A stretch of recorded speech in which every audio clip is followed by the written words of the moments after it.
All right, are we good? Are we live? I think we are. Hello all and welcome back to the Women's Football Chat Live. Tonight we have yet more action from the women's football at the Olympics. It's the final match day of the group stage where Australia face the USA. Both these sides have had very different tournaments. The US are top of the group with 6 points. Australia on just 3, and a win tonight or a draw tonight would see them through. So Australia will be hoping for a positive result. It's going to be very difficult for them to achieve that though. Yeah, it is. It is going to be a very tough game for the Aussies. But there's one thing I've learned from this Olympics. It is expect the unexpected and expect goals. I mean, we've seen some brilliant goals and we've seen a lot of goals at this tournament, especially for Australia. I mean, they did brilliantly to come back against Zambia in that to win that 11-goal thriller. It was a brilliant game and a huge 3 points because it gives them a platform to build from. If they're to get anything tonight, they have a chance of going through. 3 points probably wouldn't be enough even in third place, so they're going to need a positive result tonight. However, as you say, that is a very, very difficult task against a US side who have been perfect so far. They dismantled Zambia, same against Germany, and they're looking for another 4-1 win tonight. So they've been formidable. It is tough for Australia. US looking to top the group. There's a big favourite here. Yeah, there is, but a draw suits both these sides. If the US draw tonight, they guarantee top the group because nobody could catch them. If Australia draw tonight, well, they're guaranteed through in at least third place because obviously with the way Group A works and with the fact Canada can't get more than 3 points now, that will mean that Group A's third place will be on 3 points or less. Yeah. So there's a very good chance that Australia on 3 points would be enough in third. On 4 points, they'd definitely be through. So I think a draw would suit both sides tonight. So I wouldn't be surprised if we see them go for that. Even a loss, goal difference is absolutely massive here. I think they're on -2. Obviously, if that is to shift, even if they lose, but Germany lose by more, that goal difference could shift there. I'm not quite sure what that gap is between those two sides. But even as you say, with that Group A side, that could go to goal difference as well. So if Australia are to lose today, it's imperative they don't concede too many. Yeah, I mean, if Germany lost 4-0 and Australia only lost 1-0, then Australia could jump to second. Okay, maybe. But it's... what the third place is, what the Canada group, what's that saying in terms of goal difference? Goal difference? Oh, well, Canada on +2. That's the issue. Okay, if Canada win today, then 3 points they should be through. But because obviously they've won every game so far, and if they win, say they've won all 3 matches, so they have to have a positive goal difference. But yeah, obviously Brazil are on 3 points. They're sat third at the moment, but again, then their goal difference is only -1. So I think a point for Australia obviously puts them through. That will be what they're going for if they can get some sort of positive results. It's going to be very difficult against the US, but equally, the Aussies have got more to play for, so that could very much go in there. Yeah, very much so. Basically, to sum it all up, it's a very difficult task for Australia to get through. US are through. That is what tonight is all about. Yes, the US are through. US are playing to top the group, though realistically, it'll be very difficult to envision a way they don't. They have a +6 goal difference to Germany, 0. Even if the US were to lose today to Australia and Germany win, Germany would have to close up a 6 goal difference gap. Yeah. Which doesn't seem very realistic. So I think the US are through no matter what the result is today. But again, it's a nice chance to get to see the US play and understand how they're going to go throughout this tournament. So let's have a look then at the lineups. We are in Marseille once again tonight, the Stade Orange Velodrome, for this game. And the teams are as follows. Australia line up in a 4-2-3-1. In goal, it's Mackenzie Arnold. A back 4 of Carpenter, Kennedy, Hunt and Catley. In the pivot, it's Gorey and Torpey, and then across the 3, Raso, Cooney-Cross and Ford, with Mary Fowler leading the line. So a little bit different from the side we saw get tanked by Germany. Understandable there. Yeah, a few changes from the Germany game and the Zambia game. So Fowler's pushed up to lead the line. Cooney-Cross is pushed further forward as well, and Torpey coming into the middle. I like that change. I think Cooney-Cross is better, further forward. Mary Fowler leading the line. We know she can do that. She's a very, very good forward. It's a good change for Australia, and it's a big change, especially when they need goals tonight. Definitely so. Let's have a look at the US side then. It is unchanged, I believe, from the side that beat Germany, other than obviously Sonnet coming in for the injured Davidson. So Naya in goal, a back 4 of Fox, Germer, Sonnet and Dunn, a midfield 3 of Coffey, Horan and Rose Lavelle, and a front line of Rodman, Swanson and Sophia Smith. A very strong team. We saw that against Germany, we saw that against Zambia. I think it will be a similarly strong performance tonight. The question mark is whether Australia can bring that level given what's at stake. Yeah, exactly. That's the problem. The US have been so strong. I mean, the front three, Rodman, Swanson and Smith have been in ridiculous form. They've torn apart Zambia's defence. They've torn apart Germany's defence. Yeah. And I wouldn't be surprised if they go and tear apart Australia's defence. They've been a brilliant outfit at USA. I do think at times... And Australia defensively have been tragic. They have. I do think at times that USA have struggled defensively, but I don't think they'll be tested too much tonight. And their attack is so good it makes up for that fact. So everything is against the Aussies here, really. Yeah, fair enough. Right here saying, hi, good to see you, Riley. Eden asking, guys, who is Emma Hayes? Emma Hayes is the most successful manager in WSL history, one of the best managers in all of the women's game, and someone who will bring a lot of experience and a lot of leadership into a very young US side who perhaps need someone to corral them. Yeah. I think we saw that Andonovsky's a little bit too soft as a manager. They need someone like Hayes who's going to demand the most of them. Yeah, 100%. And so really good appointment from the US. There's nobody better, I think, on the market. So great job. Riley Taylor explains as former manager of Chelsea. That is to put it lightly, but yes, of course, manager of Chelsea. I think a 5-time WSL winner. Yeah, no, 5-time consecutively. Yes, 7 times. 6. 6-time winner of the WSL. I think it's 6. She's won a lot of trophies. She's a brilliant manager. She's in the argument for being one of the best managers of all time. Yeah, that's all you need to know about Emma Hayes, really. That sums it up. Yeah, and I'm sure she's going to come to the US and they're going to be brilliant. And that has been shown in the first 2 games, really. The US have been absolutely incredible. Yeah, they have been very good. I think that, again, though, Zambia weren't great. Germany, I don't really know what Germany were doing. To be honest, they came forwards well in the early stages and then just didn't really attack after that.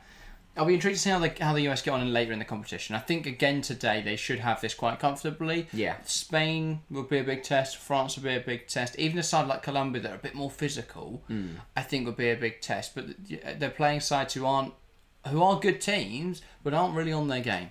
Yeah. So yeah, I think it's going to be really interesting to see how they match up against some stronger nations. But yeah, good stuff so far from the US. They're certainly playing very well. For Australia, they've got to try and find a way of minimising that US front line, of trying to keep it quiet, and then spring forwards, because I don't think enough sides have tested the US back line. Germany had one real chance, a couple of real chances. They missed a lot of them, and they put one in the back of the net. But they really could have won that match if they wanted to. Yeah, a lot of chances. And I think that is something that can be considered. If Australia can get an early goal today against the run of play, this game is very different because yes, Australia have been really poor at the back, but when you actually look at it on paper, it's a decent back line. You've got Kennedy in there and Catley, who play in 2 of the best teams in WSL. Ellie Carpenter, who has been phenomenal for Lyon, and he's a world-class right back. And then Hunt as well, who's also a very good centre. It's not a bad back line. Mackenzie Arnold's a good goalkeeper. It surprises me how weak they are defensively, system-wise, on the pitch. So yeah, if they can turn up, if they're all on their game, maybe they can get a result today. But it would take a lot. Zambia was a weird one. I think that's a bit of an anomalous result because Zambia just attacked really well in that game.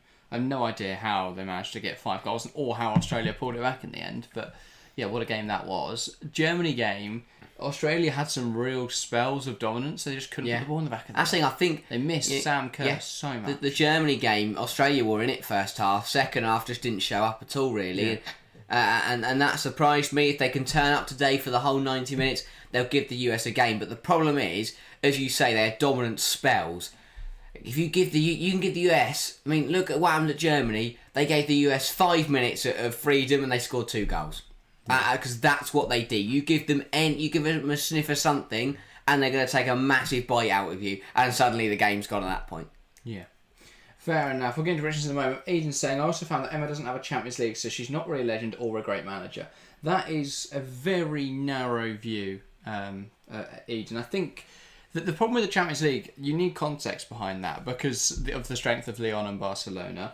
I think we've spoken before about how La Liga sides and Ligue 1 sides have an advantage because of the relative quality in the leagues. And I've seen people go... There was a comment the other day on that video, despite the fact we posted it a few months ago, arguing against it, but I still think it rings true that the competition in La Liga means that they can rest up their players. So when they come round to play against teams like Chelsea in the Champions League, they have a fully fit squad that's ready and raring to go. So I do think that hands them a competitive advantage. There's a reason we've not seen a single WSL side go and win the Champions League since Arsenal in the mid-2000s. It's because you've got so much competition in the WSL.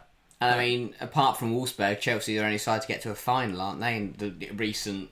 In the last 10 years, it's been Barcelona, Lyon, Chelsea, Wolfsburg and PSG. Potentially. I think PSG have been to one final. So, yeah. Ryan Taylor says, you're very, very brave. A good but a very narrow view. More narrow than Man United winning a WSL. Only one. Yeah. It's going to be interesting tonight's game. Emma Hayes, wealth of experience, one of the best managers. She's going to bring her that kind of performance to the SA, and I think we're going to see that shine in the next few international competitions, including this one. Are they? I mean, I know I spoke about this in the other US game against Germany. Are they your favourites for Olympic gold, or does Spain still top that chance? It's difficult to say. I think US have looked really good going forwards, but as I said, they've not been tested defensively. Spain haven't been rolling teams over in the fashion you would expect, but they did get a really difficult group. And Brazil, Japan, Nigeria, all top nations. Yet Spain have only conceded, I think, 1 goal, and they've looked really good going forwards. Yeah, they won 1-0 today. They beat Japan 2-1. They beat Nigeria 1-0. They're professional performances. Spain get the job done, and that for me could be the difference. Because I think the US will be very difficult to stop scoring. But Spain, if any team are going to stop them scoring, it's going to be Spain. And Spain will go and find a goal at some point during the game. So I think in that regard, they'll be handed... I think Spain are still my favourites, but I think it'll be very close. I think the US can give them a very good game.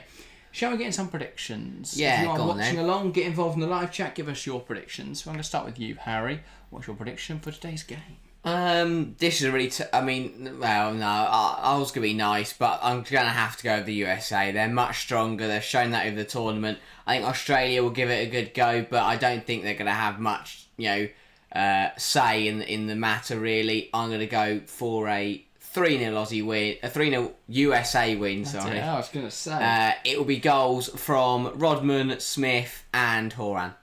Fair enough. I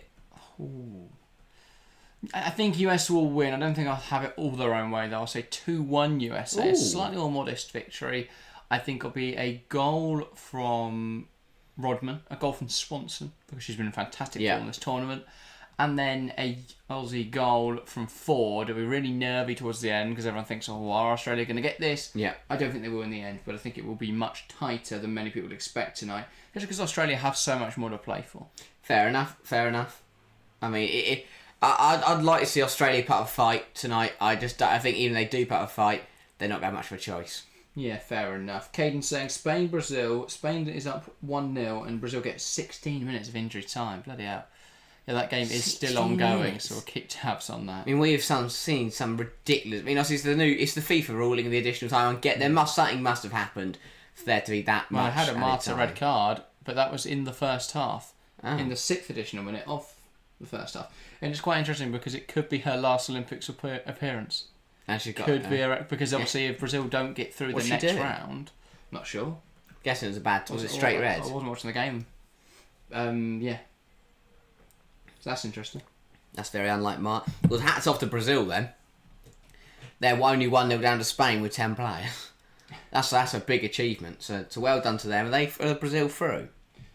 It's going to be close. They're on 3 points on -1. Right. Obviously, if there's a draw in this group and Canada win, they're not. Then Brazil would be knocked out. So again, it could be, even if Brazil get through, it could be Mark's last Olympics appearance. Yeah. So it's going to be tight. Yeah, it's going to be very, very tight between these remaining sides. Brazil are top of that group, but obviously, if Australia get a draw, if Canada get a win, then Brazil will be out. Basically, a massive 90 minutes for Australia coming up. Could decide who goes through and who doesn't. They just need to not concede. If they don't concede, they're through. There we go. Sounds so simple, doesn't it? It's a shame they're against Rodman, Smith and Swanson. Very true. Chelsea fan, welcome to the stream, by the way, saying USA will put Australia back down under. Good joke. And that's straight from the Gary Weissman joke book. But yeah, should be good. Should be a good game this evening. Yeah. If Australia can just make a good game, even if they can't win, if they just want to make a good go of it, give the US a challenge. Give us a game, give us a fight. Because I feel like if they can test the USA, we're in for a really good matchup. Yeah, definitely. And it will be the US to get us started here. Severe Smith from the middle.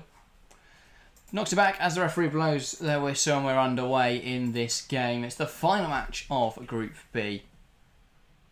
Australia versus the USA. A place in the next round at stake for Australia.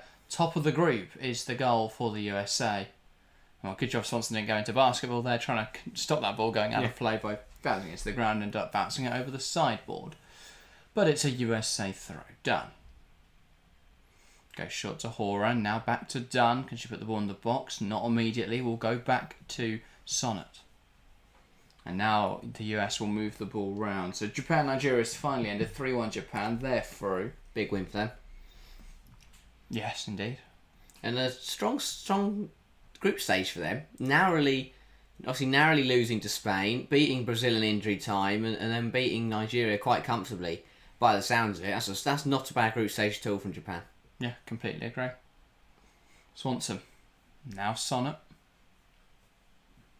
Hasn't got a forward option on, so we'll go back to Alyssa Nair. So immediately here we're seeing Australia set up quite well in that US can't find many good forward passes, and we see there Sonnet forced into a mistake. So if Australia can keep up this out of possession structure for 90 minutes here, there's a chance they limit USA. The problem is even limiting USA. If you still give them a few chances, there's a chance they get something. So I think it's going to be difficult. And that's the problem. For Australia. It's hard to play against a side where even if you limit them to one chance, they still beat you. Yeah. That's very difficult. And a USA throw now on about the halfway line. Was it a USA throw that go up for... No, I can't really tell, to be fair. Done. Here's Sonnet. Germer. Fox plays it down the line. Lavelle finds Rodman. Rodman up in the air. Not a great pass, that. And it drops now to Caitlin Ford. Rodman all over her. Ford now will move it back, and Australia will look to try and have a sustained period of possession. Catley. Across to Hunt. It's going to be very difficult for Australia to break down the US. Yeah. But they're going to take their time. As you said, realistically, for Australia, it's a don't concede and you're through kind of situation. The priority is to not concede. Yeah, and there's absolutely no point to go gung-ho in this game. If they find themselves an opportunity, I think they will try and take it, no doubt. But they're not going to try and force the issue. They're not going to try forcing the ball long. It's just not going to work out. Yeah. Yeah, foul in there from Coffey and a yellow card as well to go with it. I think that's talking to the official there. Yeah. Obviously, that's a new ruling. If you try and talk to the referee and you're not the captain, you do get a yellow card. And that will see her miss the next game. Well, that's a bit of a strange one there. It is. And the US, with obviously already Davidson out injured, going to miss Coffey in the midfield there. Starting to rack up a couple of names now, the USA, who are going to be missing. Yeah. The other thing to consider with that is obviously Sonnet would be your natural replacement to go into midfield. Yeah. Obviously having to play centre half at the moment. That does create a bit of an issue for the USA. Fox. I mean, they have got other options, of course. But yes. And I don't think they'll have any issues. Gorey. Probably not. One back in there by Coffey. The bigger issue is probably that their defensive midfielders are going to have got to play 86 minutes on a yellow card. And obviously you usually want to sub her off, but now that she can't play the next game, you wouldn't prioritise resting her. No. Good from Australia. This very regimented in their shape. I mean, out of possession, it's a 5-2-3. Yeah. Very much happy to sit there and wait. And wait no longer, because here comes Rodman, and she's got past the full-back ball into the box. It flashes across the area. Well left, actually, by the Australian defence. Now Carpenter will look to play out. Fowler. Hunt. Carpenter. Mary Fowler. Tries to play it long. Coffey. Horan just about gets that under her control. And now the US can get on the ball. Sonnet. Germa. Fox carrying it forwards. Here's Rodman. Naomi Germa.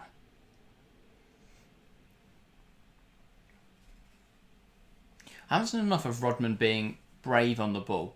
When I say that, I mean we don't see her take players on very often. From this game and from the Germany game, if you get her in behind the fullback, she's really strong. But with her back to goal, she doesn't take players on. She doesn't look to try and beat the fullback, to try and cushion it and then hopefully get in behind. Which is intriguing because obviously I've heard a lot of people rave about her dribbling and how she's really good at taking players on, but I've not seen that in her game, at least in the US. I don't know if that's an Emma Hayes tactical instruction or whether she's just, I don't know. Here's Swanson, ball across the box, it's palmed away by Arnold, and no one in a US shirt can get there. Big opportunity for the USA. Coffey tries to poke it forwards, one back by Carpenter, and Australia will look to get out, but they just can't. And this feels like they're just going to be suffocated every time they get on the ball. I mean, the US swarm them. That's a big let-off. Arnold can't afford to do that again. Palming it across her own goal front. And Australia didn't react. So they've got away with one there. It's a bit worrying that only 6 minutes in, they're already under the cosh, massively. Yeah, you can't parry a shot into your 6-yard box and expect to get away with it all evening, especially against a side like the USA who will pounce on errors like that. Here is Naomi Germa. And again, the US camped in Australia's half as they look to just turn that dial up, put the pressure on and see what they can get from the game. Germa. Sonnet. Now done. Sonnet. No options available because it goes back out wide to Dunn. And Sonnet again.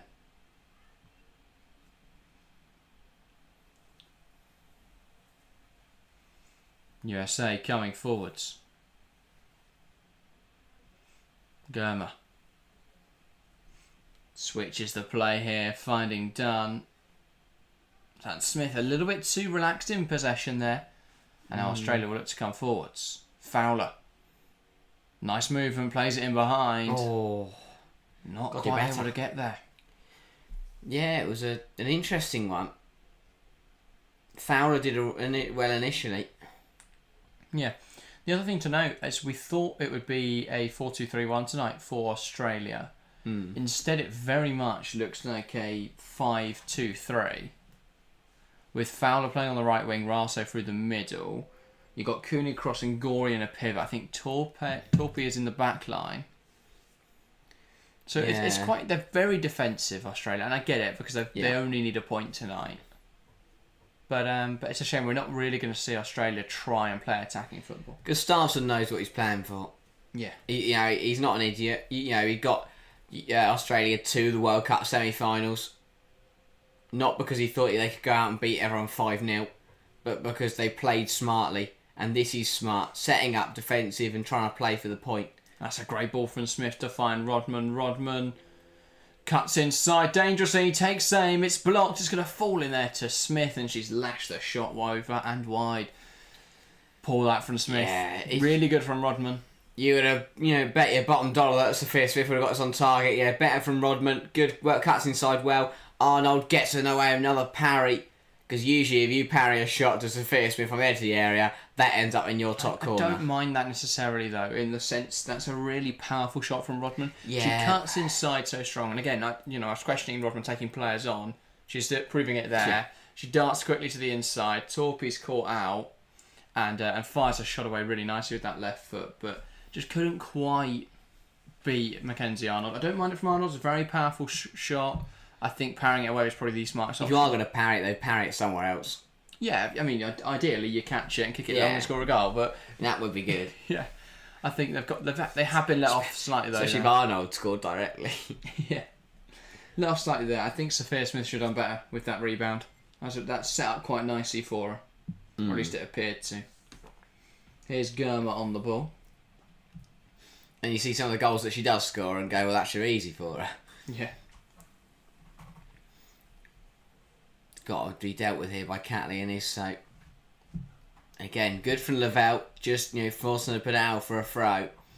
US are doing really well to keep themselves camped in the Australia half and keep the Aussies under pressure. And we've got a big goal in the other game tonight. Zambia 0, Germany 1. That will see Germany through into the knockouts. Yeah. That's an expected result. However, I certainly wouldn't count Zambia out yet. No, definitely not. We saw the other evening how they can get goals from nothing. We saw they have the ability to score 5. I think if they can get Kundanji and Barber into the right areas, they will score. They will score goals. Definitely. I mean, they scored 5 against Australia. They even got 1 against the USA. Yeah. It can definitely cause Germany some problems, but the fact they've gone 1-0 up is very crucial. Well, Coffee robbed the possession, and here come Australia forward. She seems a little lost as to what to do with it. Caitlin. We haven't got enough up there. It's a 3-on-4 because everybody obviously they're so deep. It's very rare you win the ball high up the pitch by pressing and then realise, well, hang on, I've got no one around me. Yeah. She just seemed to. She was carrying the ball forward. She looked about and just didn't have any options. Yeah. But yeah, interesting. In says if Canada win today, they'll qualify even though they lost 6 points. Very true. And what a fantastic story it would be. I think the response to it's been a bit weird because Canada players going, oh, it's so harsh and that they're all the world's against us. That's the punishment for cheating. I don't really know what they're expecting. I understand it's not the players' fault. They didn't, No, but they still benefited from that cheating. And the management staff and the coaching is still part of the squad. So, yes, the players will feel a little hard done by, but I don't think they have any merit in that. But I understand why they do. Yeah. I mean, I think their frustrations, though, shouldn't be with the penalty. The frustration should be with the manager and the assistant and the drone flyer. That's the thing. I think their frustrations are directed in the wrong area because the punishment's fair, but what they need to realise is the punishment isn't for them; it's for Canada, and that includes. I want to know what way around they did it. Did they have a data analyst who just happened to have a drone, or did they hire a data analyst because they had a drone? I don't know. It's a Which good round did it idea. go? Kennedy. And if it was the latter, had they convinced that data analyst to do it? Yeah, the former. Yes. Here's Horan. And the USA will look to try and come forwards now. One side who certainly don't need drones, the USA. They've set up well again tonight so far, haven't they? Yeah, they're really solid. And it just feels inevitable that they will score at some point tonight. Whether it's in the next 5 minutes, whether it's in the next 35 minutes. Yeah. Very true.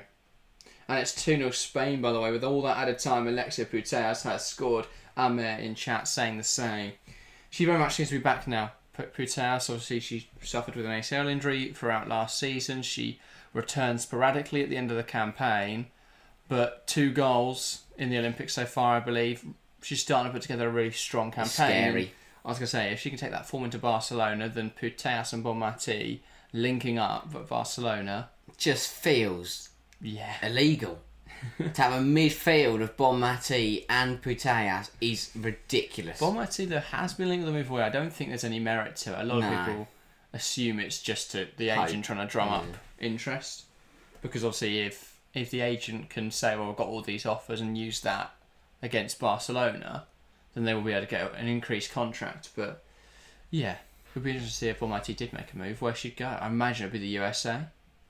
I think if she came to WSL, that would be very interesting. I don't think she's ready to, because I'm not saying the US is like she's going to go out there and finish her career. Which, to be fair though, she's conquered Europe. She's done everything you can to win it. There's nothing, unless she wants the WSL, she might as well go to America. And how many? Because she's on 3 WCL titles now. I want to say 2. Maybe 2. I think Barca only have. Either way, she's won it. So. Yeah. Are saying Bonmati and Putellas are goats. They are very good players. I don't think you can say a player is greatest of all time when they're only 24, I think Bonmati is. But she is certainly a very, very talented player and definitely the best player in the world right now. But only because Putellas has been injured. Yeah. But yeah. I do think they're very, very good players. Tell you what, hat off to Australia. They've set up really well and they've survived nearly 15 minutes here, which is better than what Germany managed to do.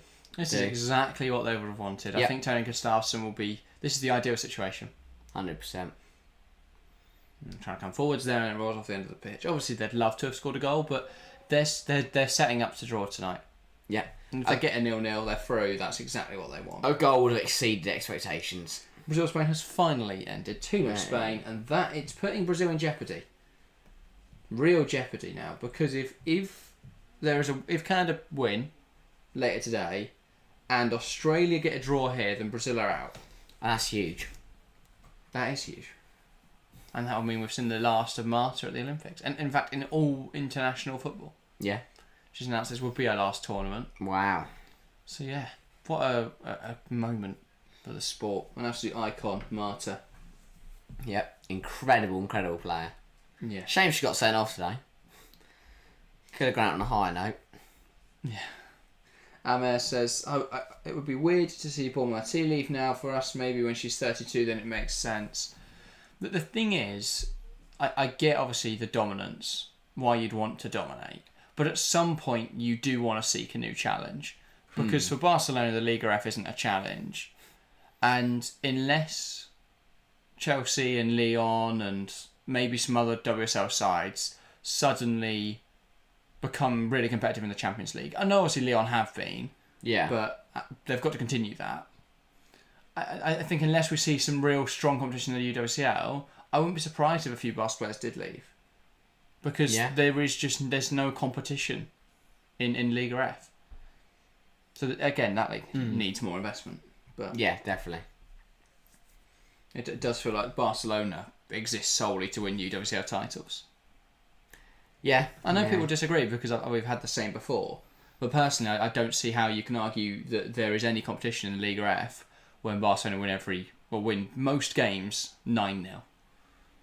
Some games. They don't win most games 9-0. It's not far off.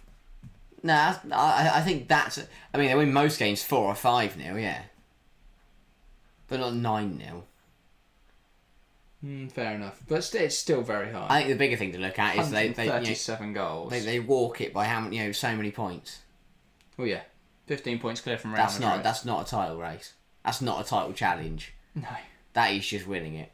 Oh, nearly one back there. But yeah, Australia... It was only 10 points the year before that, to be fair. Australia going about their business very nicely. And 24 the year before that. Here's Germa. Now Fox.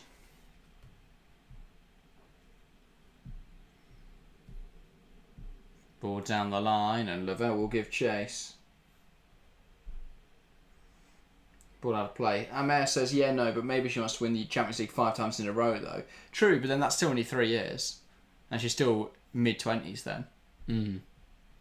So yeah, I wouldn't be surprised if she did look at a US move, Paul Marty. Because, additionally, she would be minted.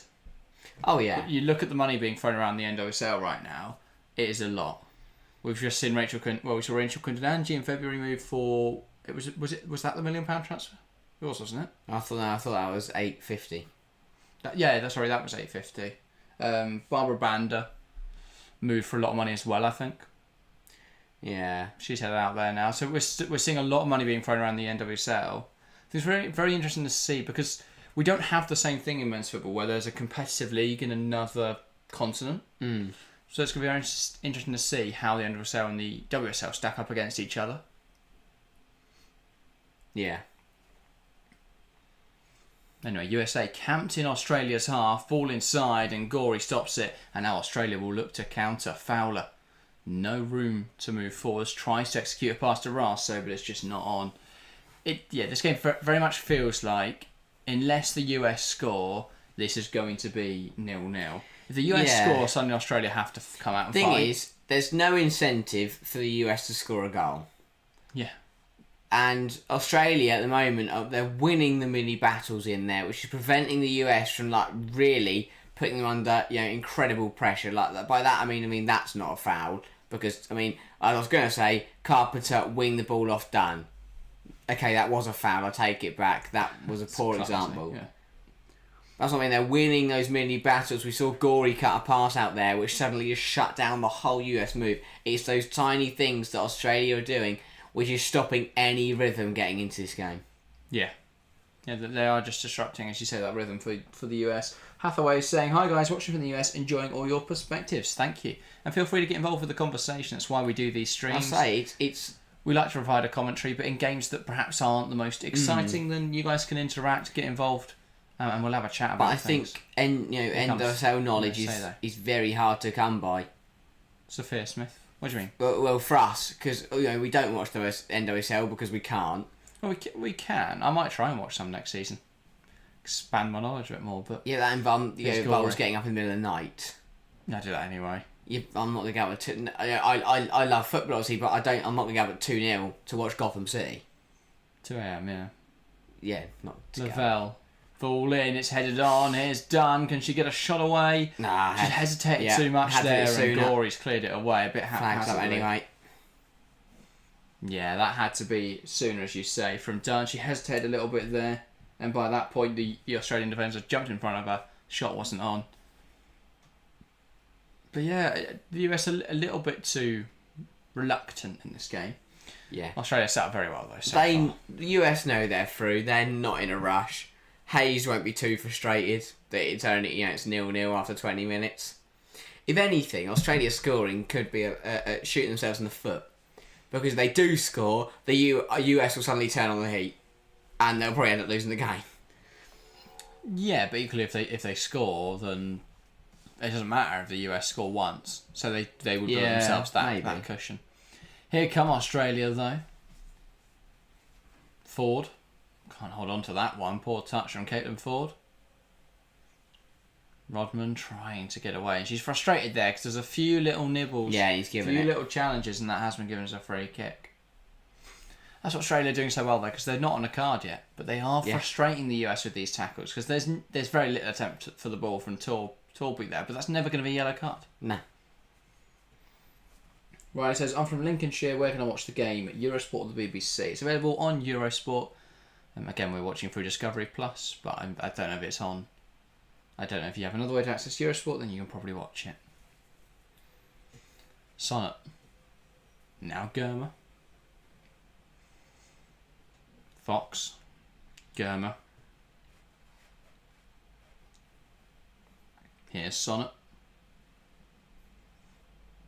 Nice football here, and it's won back by Katrina Gorey, looking to break away, and it has been given as an Australian throw. Yeah, good decision. Bounces off Sonnet's foot, and good chance. Sonnet realising that's why she took the throw so quickly. Yeah, nothing she could have really done about it. I mean, we're halfway through the first half now. Australia doing very, very well so far. I mean, yeah, they've executed their game plan perfectly. It's exactly what the position they would have wanted to be in. Yeah, 100%. They've not looked like seriously conceding. Yeah, they've not had a shot. They've not come out of their half, really, but they've not looked like conceding. And that's all that matters for them. No. Coffee. And as I said earlier, they've got the quality of the back, so when the US do come forward, they can deal with it. Yeah. It's interesting to see both of these teams have very similar in-possession shapes. They just do it in very different ways, because obviously Australia are playing with a back five, so naturally it's going to look like a 3-5-2 in attack. Yeah. US quite similar, because they create their width though through Rodman and Dunn from left back. They then get a situational back three, and Sophia Smith ends up drifting inside, so you end up with what's the front two. So it's a bit of a 3-5-2. So yeah, both very similar in possession. Interestingly though, obviously the US 3-5-2 in the opposition half. Australia haven't really come out of their own half yet. And that five is very, very deep. So yeah, interesting to see how two different out of possession tactics can look very similar in possession and yet still have very different impacts. Yeah. Here is Katrina Gore. And hassle there by Horan. Horan knocking out of play. And Gorey perhaps feeling the heat, as her shirt now resembles more of a basketball. Yeah, a lot of Tilly's players have done that. Fowler's done the same. Rasso's done the same. And a ball slid through, and here come Australia. I thought they'd deal with the heat the best. Yeah. But here come Australia. Ford. Gorey. Now Fowler. Can she get a shot away? Mary Fowler does get a shot away, and it bubbles just wide of that far post. Not a bad effort at all, though, from Mary Fowler there. And I think I would have given Naya something to think about for a moment. Yeah, there. it's good from Fowler. Manages to creep her way into the USA penalty area. Gets a decent strike away, and I don't think she can be too frustrated at that. It's been a hell of a goal for her to find the bottom corner from there. She's done well. It's not a bad effort at all. And Australia, that's the thing, they've got the quality as well. When they come forward, they can cause problems. For the USA backline, who have proven they aren't the most solid at this tournament. Yeah. So it's a better foot than the Aussies. Definitely so. Riley's saying, currently watching 2 games at once. Australia, US on my laptop, and Zambia, Germany on TV. Fair enough. That is a great way to watch football. I know when Champions League games come around, that's a good way to watch it. What are we on then? Yeah. Laptop's got one game, TV's got the other. I guess some phone or another laptop, set them all up. I like the people who watch something live and they'll watch it on Sky Go as well. So they can watch like something they've just seen. I've seen a couple seen it a couple times, they get to see it again in case they missed it. Alright, is that David Coate? That's how he does VAR. That's why it takes so long in the Premier League. He's just watching on demand. Got to wait for TND to get a chat. Yeah. Here's Rodman. And now Swanson. Finds Fox. Can USA put this ball in the box? It just lifted in there. Lavelle chests it down. Rodman can't quite get there. Smith on the deck. I don't think there's enough in that for a penalty. It was a bit of a barge. But Smith wasn't Australia have also got a player down here at the other end. Poke ball forwards, and I think there will now be a conversation about this penalty. Who is it down for Australia? So that's a tackle on Horan. Good chance from Gorey. Yeah. And then does she get caught there? And then this is... So Swanson running in. So the problem is there's no intent because Rasso's facing the other direction. Yeah. Swanson comes across her and she turns and tries to... I don't think there's enough in it for me to be a penalty. Smith wasn't on the ball. She might have got there, but that's too speculative, I think, to make a clear decision.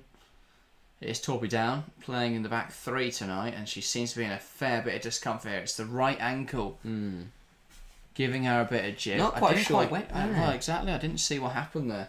They didn't show it, but yeah, an interesting one. Hopefully she's all right. Well, the players will use this as an opportunity for the cooling break. I think it's the right timing anyway. To be fair. Yeah. Makes sense. Very warm weather in Marseille. But yeah, a lot of the Australian players opting for the sleeveless shirts. Yeah. I guess that's what they're used to, isn't it? What, playing sleeveless? Or because the reason Australia are so good at containing of heat is because they're planned for it. Well, maybe that's part of the shirt design. It's easier because you think with most shirts, if you pull the sleeves up, they're going to drop back down again. But I'm guessing in Australia, shirts are a little bit more smart, adapted. I'm not sure what that brand is that make the shirts. No, not one I'm familiar with. So is Rodman just lumping into Torpy there? Yeah, an off the ball incident. I'm not really sure what she was doing. I mean, she looks to be okay. Back on her feet now, and she's standing on it completely fine. So hopefully she'll be alright to continue. Both sides returning to the field after the cooling break. Denise Reddy's got the tablet out. Well, watch out for some USA perfection then now, because that's some tactical masterclass. I love Denise Reddy. Quality. Don't know what's on the tablet. I'm sure it's something important. But yeah. I think my favourite Denise Reddy story is that her and Emma drive to the games together. Because obviously Hayes spoke about it, or James spoke about it, because when it was that phenomenal game of the season when Chelsea beat Bristol City and Emma and Denise Reddy were driving to the game and Lauren James rang him up on was it FaceTime? Yeah, FaceTime. And told him obviously that Arsenal had beaten Man City and that Chelsea were back in the title fight, and then obviously they went and pasted Bristol City and ended up winning the league. Yeah. So that was fantastic, but yeah. I love that Denise Reddy and Hayes would drive to the game together. I hope they still do it now. Bit of karaoke. And I guess they have to fly together. They don't get much of a choice in that. Chance now, though, for the US. Smith pokes it in behind. Swanson's in there. Great goalkeeping from Arnold. I believe she might have been offside anyway. Apparently not in the lino's eyes. And this opportunity is still alive for the USA now. Lavelle tries to play it down the line. Catley against Rodman. Rodman will let that run for a corner. Really good goalkeeping from Mackenzie Arnold. There's a reason she's been snapped up. I mean, yeah, onside, played on by Kennedy. Brilliant goalkeeping. Brave goalkeeping. I'm sure she'll be matched out against a lot of this US side next season. Where's she gone again? Can't remember now. Somewhere in the US. Yeah. Yeah. Referee not happy with Ford. Will be a big loss for West Ham. Massive loss. Can't remember if they've replaced her yet or not. They have. I can't remember the goalkeeper's name though. I believe she's Polish. Fair enough. But now a corner for the USA. Ball in the box. Arnold pushes it away. Dunn will try and keep it alive. That's really good defending from Carpenter, who steps in well. And now a throw in for the USA. Australia now. They've done well for the first half an hour. 15 to go. Very important they make it to half time now. But again, they're playing it well. They've been regimented. They've kept their shape. Taking those 5-minute intervals for their rest. Those set yourself those mini goals makes it very achievable. Yeah, Caden's saying, who do you think will win this? I mean, we both predicted USA wins. Yeah. You went 3-0, I went 2-1. At the moment, I still think the US will win eventually, unfortunately, for Australia. I think Australia executed their game plan really nicely, though. So there's every chance they pull this off and they do end up finishing 0-0. There's a reason why 13% of chat think this game will end in a draw. It's that this game is very much a friendly in a sense for USA, and that it doesn't matter for their qualification. They're already through. They're top of the group, and they can't really realistically be toppled. And obviously Australia don't need to win. But they can't lose. Yeah. So a draw suits them to the ground. Obviously, Australia's result is redundant if Canada lose or draw later. So Canada need to beat Colombia tonight to go through, but obviously Australia won't want to run the risk. They Canada do win and then suddenly they're out. Yep. Here's Sonnet.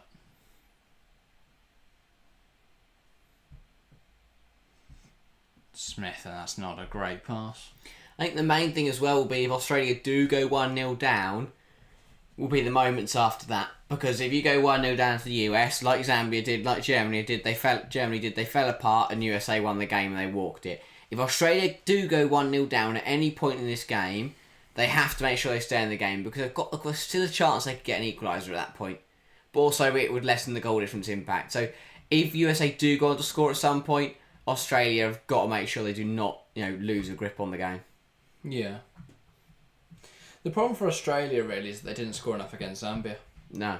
If they hadn't conceded 5 and they'd scored 6, and they had if they had a stronger goal difference, then tonight wouldn't matter because they'd be ahead of Brazil anyway. Yeah. But alas, they didn't do that, and now they find themselves in a really tough spot. Yeah, and for Brazil, if Australia lose or Canada drop points, Brazil are through. So there is a good chance we still see Brazil in this competition. However, there's a very good chance we don't. So it's going to be interesting. The next 60 minutes or so is going to decide that. Yeah. Gory, bit messy. Swanson managed to win that ball back in there. Here's Sonnet. Lavelle. Plays it out wide. Done. Good defending from Carpenter, and Australia will look to come forwards. Lavelle gets in front of that one well, though. Chess fan says goodbye. Good to see you, Chess fan. Enjoy the tennis, mate. Hope it's a good game. Nadal and Carlos playing doubles.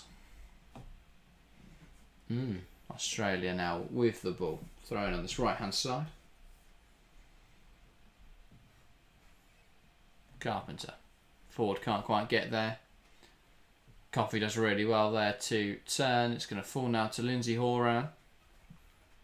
Swanson.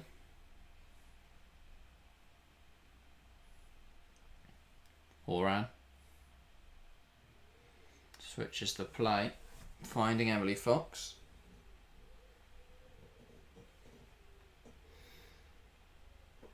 Germer.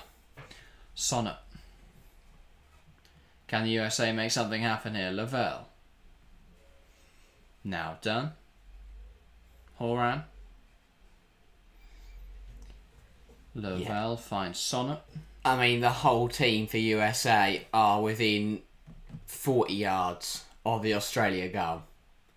This is incredible pressure now. The next 10 minutes are absolutely massive. Yeah. Very much so. Germer. Sonnet. US trying to find a way through. Ball down the line. Doesn't quite come off. That's out now for an Australia throw. That's what the Aussies are doing well. They've just sat there, watched USA pass it sideways, sideways, sideways, until there's a slotty pass and they win the ball back.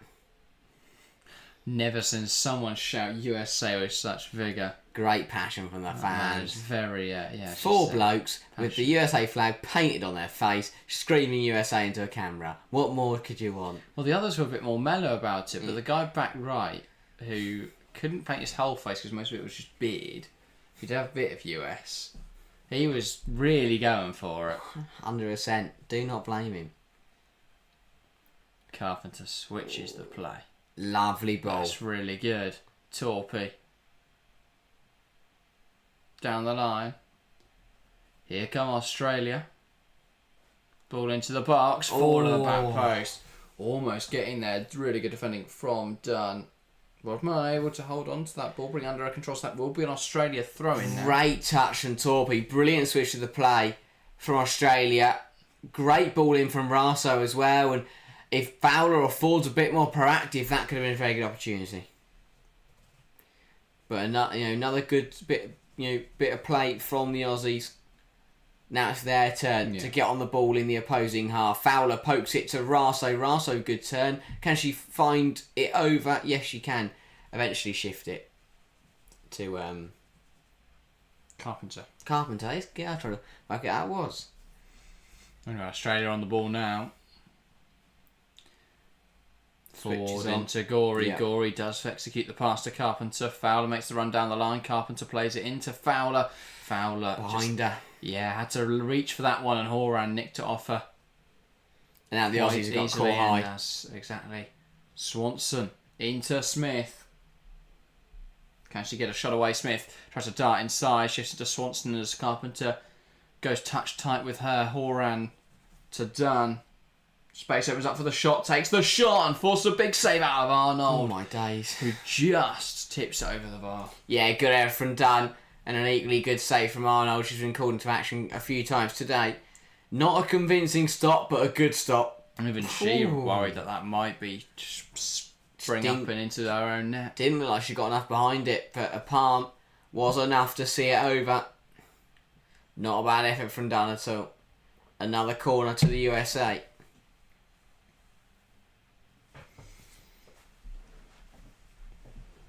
They'll try again to find the breakthrough.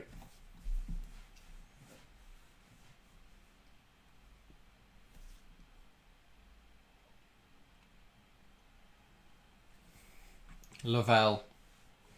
And that's headed away at the front post by Mary. Foul, another corner for the United States. They're getting more pressure building. Indeed.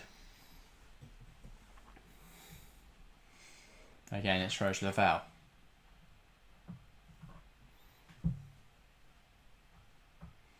Ball into the front post. It's knocked away and then cleared by Katrina Gorey. And Australia not proactive in pressing here. Germer. Here's Emily Fox. Fox ball into the box. Horan's there. Horan header save. Saved up into the bar. Wonderful by Mackenzie Arnold. And here come the USA again. Lavelle carries it inside. Trinity Rodman. Rodman's flick doesn't pay off. Australia try and come out. Definitely not Spain. Done. Horan. Pressure on Lindsay Horan. And she's forced down by Carpenter there. But what a stop from Arnold. It's a good ball in. So Horan keeps himself onside. Good header straight at Arnold from point blank range and tips it onto the crossbar. Really good goalkeeping. Not a bad attempt from Horan at all. Yeah. Does well to get on target. Parried well by the keeper. Another USA corner. Pressure really building. That free now. kick routine didn't exactly go to plan, but does get them another corner. Arnold coming up big now for the Aussies, but they can't keep relying on her to bail them out.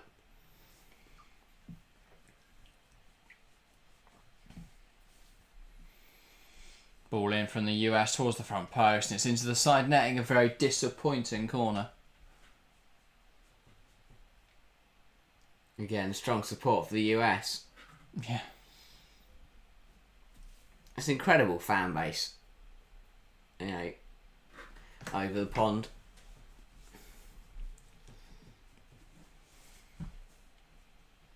Equally, I think a lot of national sides have got strong, fan bases. England is very good. Spain is very good and very passionate. And obviously the Aussies got a massive support. Smith, Swanson. Rodman now has Smith down the line, has options around her. Uses Lavelle, back to Smith. Darts inside well now. Sophia Smith takes aim, it's blocked and then cleared away. Only a few minutes now left of the first half.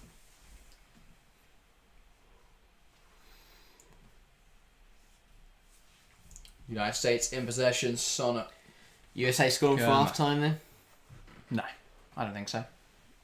I don't expect so. I think Australia have done really well actually to set up this defensively, to remain really narrow and compact and limit the United States' chances. You look at how easily US opened up Germany, who on paper at least are a significantly stronger team than Australia. US haven't had that joy today. There's not been the gaps to exploit. There's not been the spaces to utilise. And yeah, that's massive kudos to Australia. They've done really well. Here's Germa. Sonnet. Now Horan.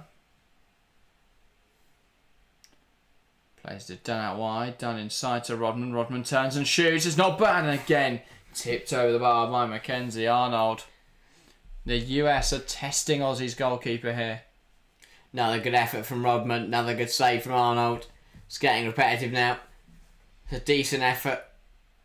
Another one that is parried over the bar. USA really turning the screw now. Yeah. With 2.5 minutes plus additional time in this first half, ball in towards the front post, headed down. Smith can't quite get this, going to go across goal, and it's touched in by Trinity Rodman. Australia 0, the US 1. It's been coming for the United States, a corner into the box. Australia couldn't deal, headed down by Smith and turned home by Trinity Rodman.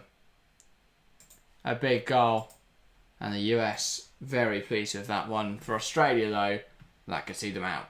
Yeah, it's another messy goal to concede for the Aussies. I mean, there'll be questions of whether Coffee and Coffee didn't touch it, did she? No, I don't think there's anything wrong with that. I don't think you can argue interfering No. either. The US get their award. It has been a high pressure scenario all half really. Yeah. That goal has been coming. Australia, they defended well, very similar to the Germany game. It's a sloppy corner to concede from. They'll be frustrated. That's the way the goals come. But yeah, and the problem is, as US have more and more chances, the easier it becomes for something to slip, for something to go wrong. And yeah, as those corners just kept coming in, eventually they made a bit of a defensive error. Well, we are going to look here then at something. Whew. No, for really, I'm wearing a very limited edition shirt. All that is, it's very sweaty. Yeah. So they are just VAR just looking over the goal. I don't think they'll find anything wrong with it. No, I can't imagine. Gustafsson's not happy. We are still awaiting A verdict.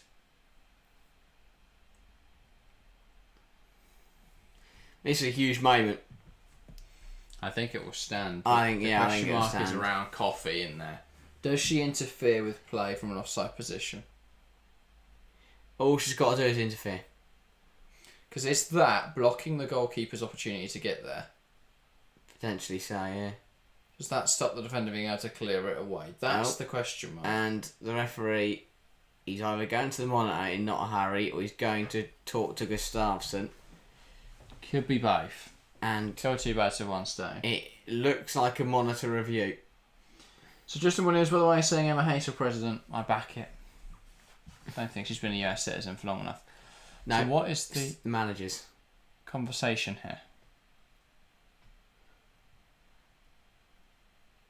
I don't know why he's going to the monitor. I don't know why he's talking to everyone. No. Oh, is there something wrong with the technology? Not sure what So is I happening here. think what's happened here is the monitor's not available. So either...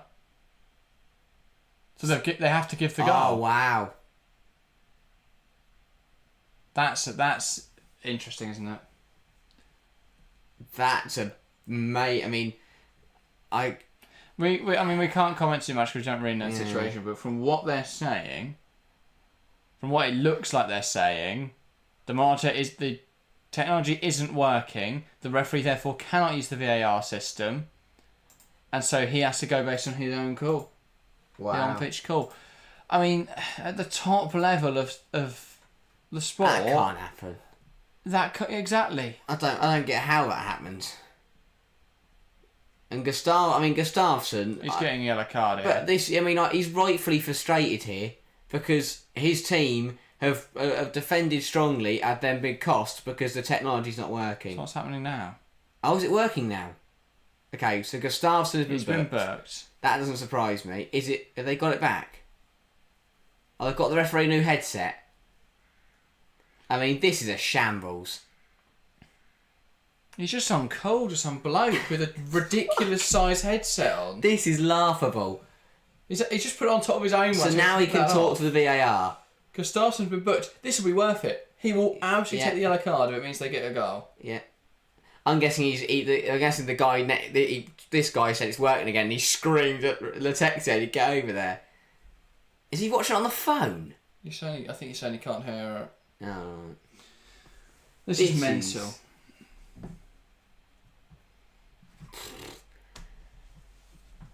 Justin says, remember these women in the Women's World Cup? Wow, what a difference. We were saying the same on the stream the other evening.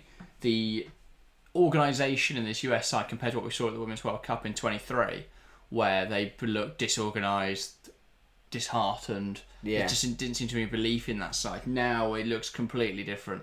They're a spirit side. And I think that also goes hand in hand with players like Alex Morgan dropping out the side. Don't get me wrong, a fantastic footballer, but in that last World Cup certainly didn't look at her best. And now he's going to the monitor. Now he's going to the monitor. This is unbelievable. He had to put on a laughably large headset. Carol Gomez saying USA. Well, will their goal stand after the longest VAR check we've seen outside the Premier League? So why does he now put the old headset back on? Because he could have... I don't know. I don't know who he's talking to. He's not to himself. So after all that, will they disallow the goal for interference? I mean, if the goal stands now, this is going to be even more laughable. All this for nothing. He's made his decision. He's walked away from the monitor. And... Given it. He's given it. After all of that, he's given it. What a palaver for nothing.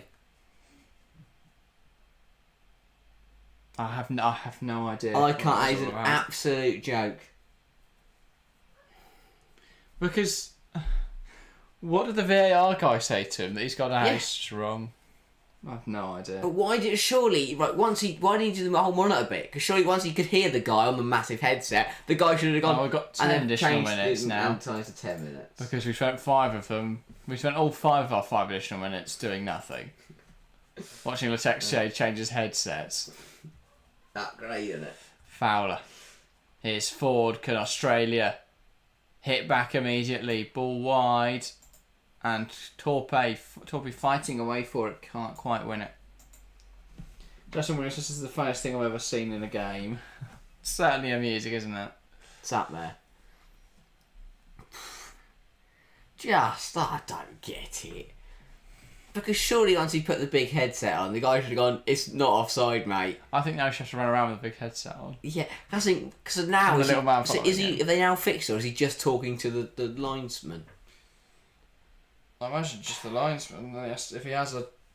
If VAR want to talk to him, Tony Gustafsson's got to shout at him from the side of the pitch. And some bloke with a man bud's got to stand there with a big headset ready for him. Tracy Rodman. Sorry, Swanson. Here come the USA. Lavelle. That's not quite worked out, but now we'll find Swanson. Ball into the box. It's a fairly decent ball in, but nobody there to meet it. So 5 minutes still left of additional time then. Brilliant stuff. Carpenter. Highlight, that's a fact, that that's a terrible throw. But that's the problem. That's going to highlight this game. Rasso takes it round Horan. That's really good. Torpy coming forwards. That's not a foul. She's just fallen over. Yeah, not strong enough in there. I don't know for sure it's that. I think she just stumbled over. Didn't look like there's any contact between her and Rodman. Rodman tries to take someone on. Doesn't quite work out, but it does fall to Horan. And now they'll look to switch from right to left, and they do successfully. Here's Dunn. Inside to Coffee. Progressing the ball. Swanson, Horan drilled out wide, and Rodman just about gets there. Fox to Germer. Horan bounces back into Fox and out wide into Rodman.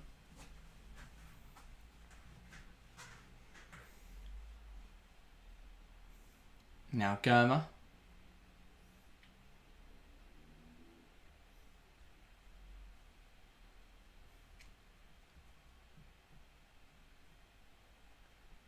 Fox. Germer.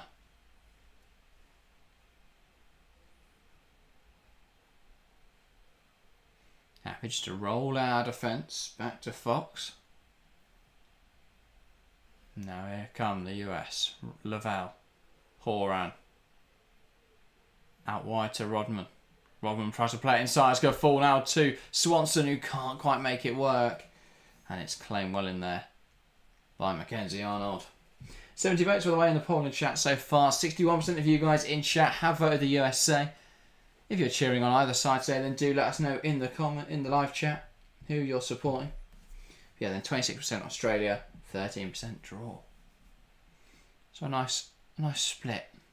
USA definitely the favourites, though, understandably. 100%. A lot of people, though, backing the And underdogs. they've shown that.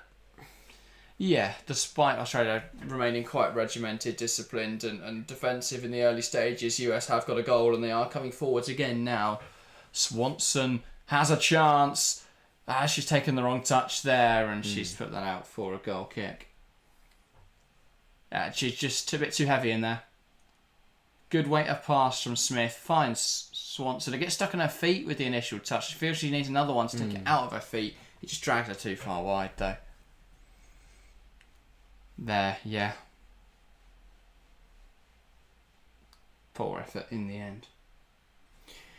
Yeah, I worry for Australia now, because it is, you can't really help it now, but once you do concede, when you play so defensively and then you eventually do concede, you just naturally become more open, because things become sloppy and the work rate lessens and things like that. So it's going to get tougher now for the Tillies. Yeah. They could surprise them. They may hang in there. And if they do hang in there, they've got a great chance of getting back into this game. But it's going to be very difficult to do that.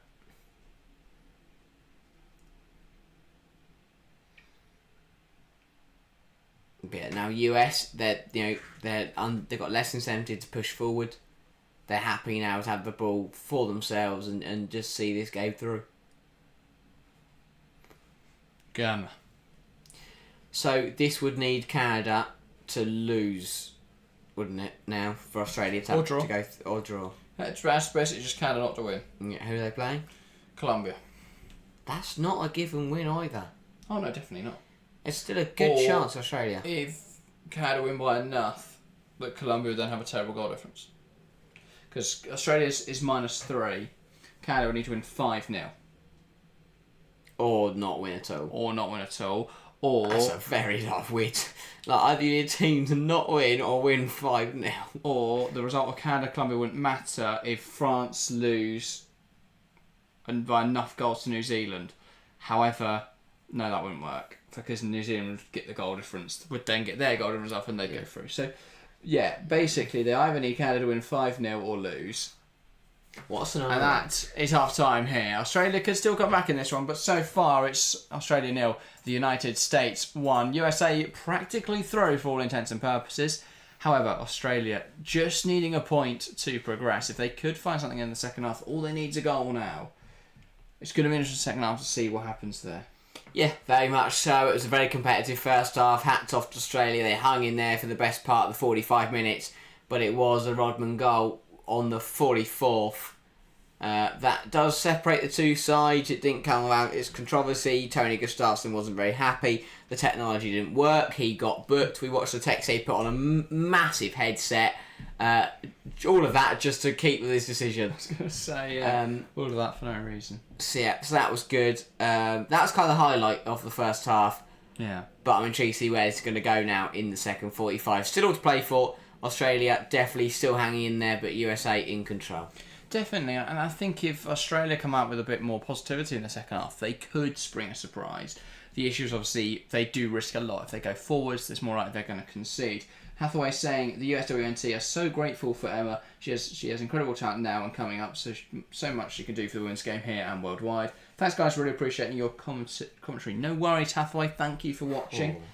It's comprehensive. Stats in the first half. are not fun. 72% possession, 9 shots on target, 9 shots with 7 on target to Australia's 1 shot, none on target.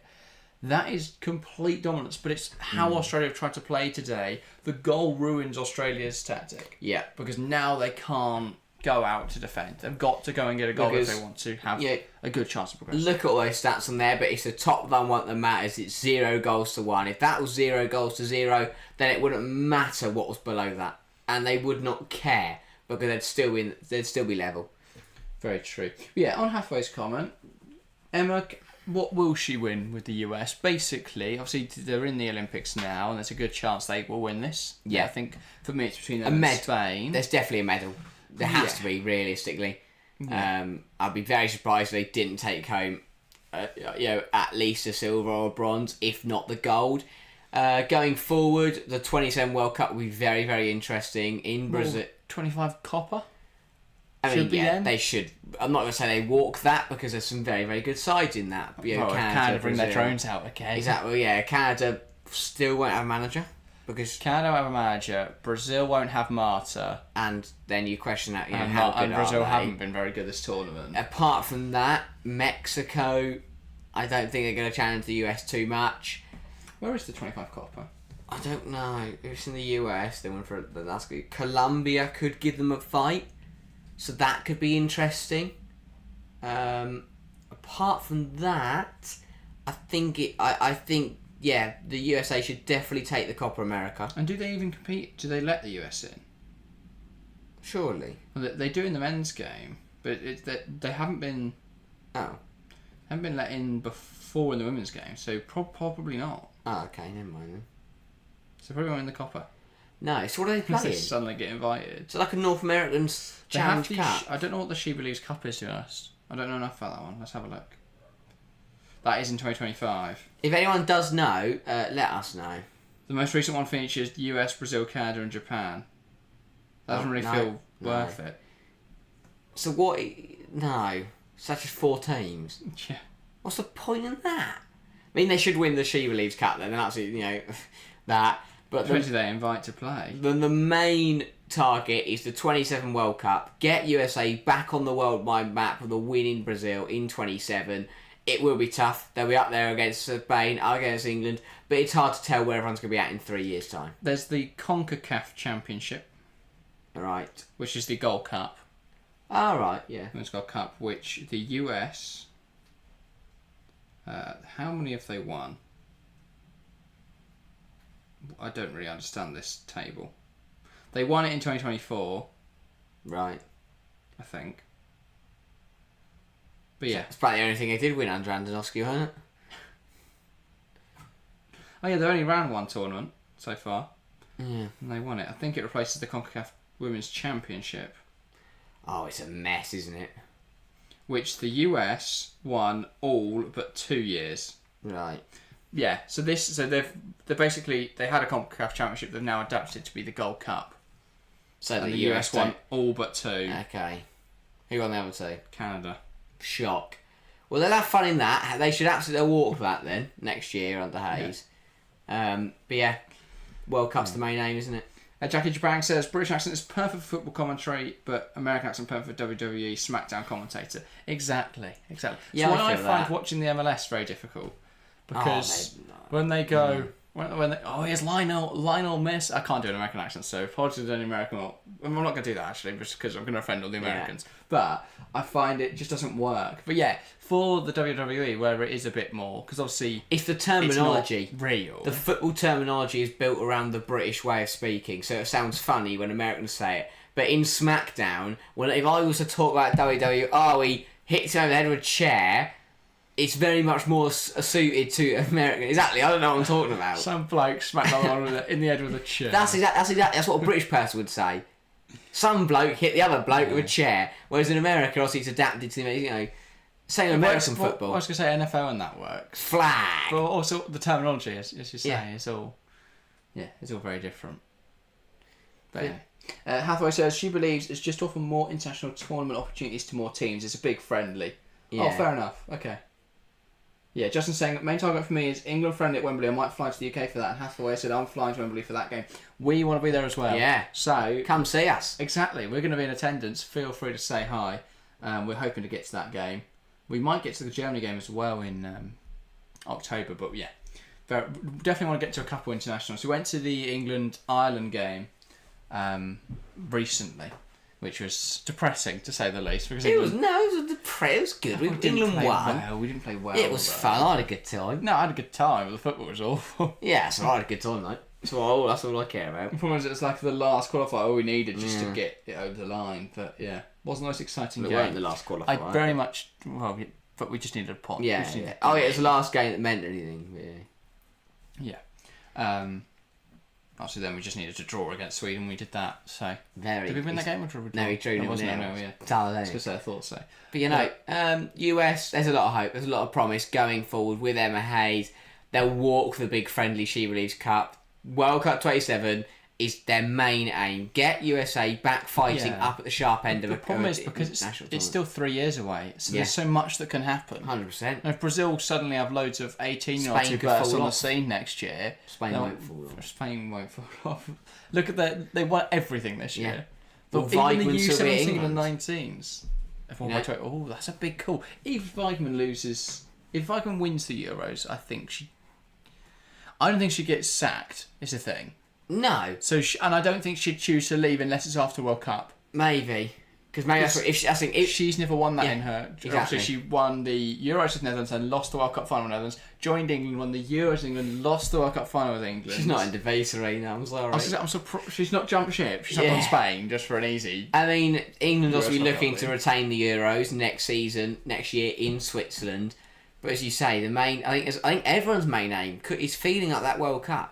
Apart from Spain, obviously Spain are already winning it. But I'm not saying England don't care about the Euros, but it's the way it's going to run. The World Cup is the bigger tournament. Yeah. Justin saying, no Americans offended. We know it's bad. I'm so bummed in Champions League when they get an American on. They commentate like it's an American football game. Yeah.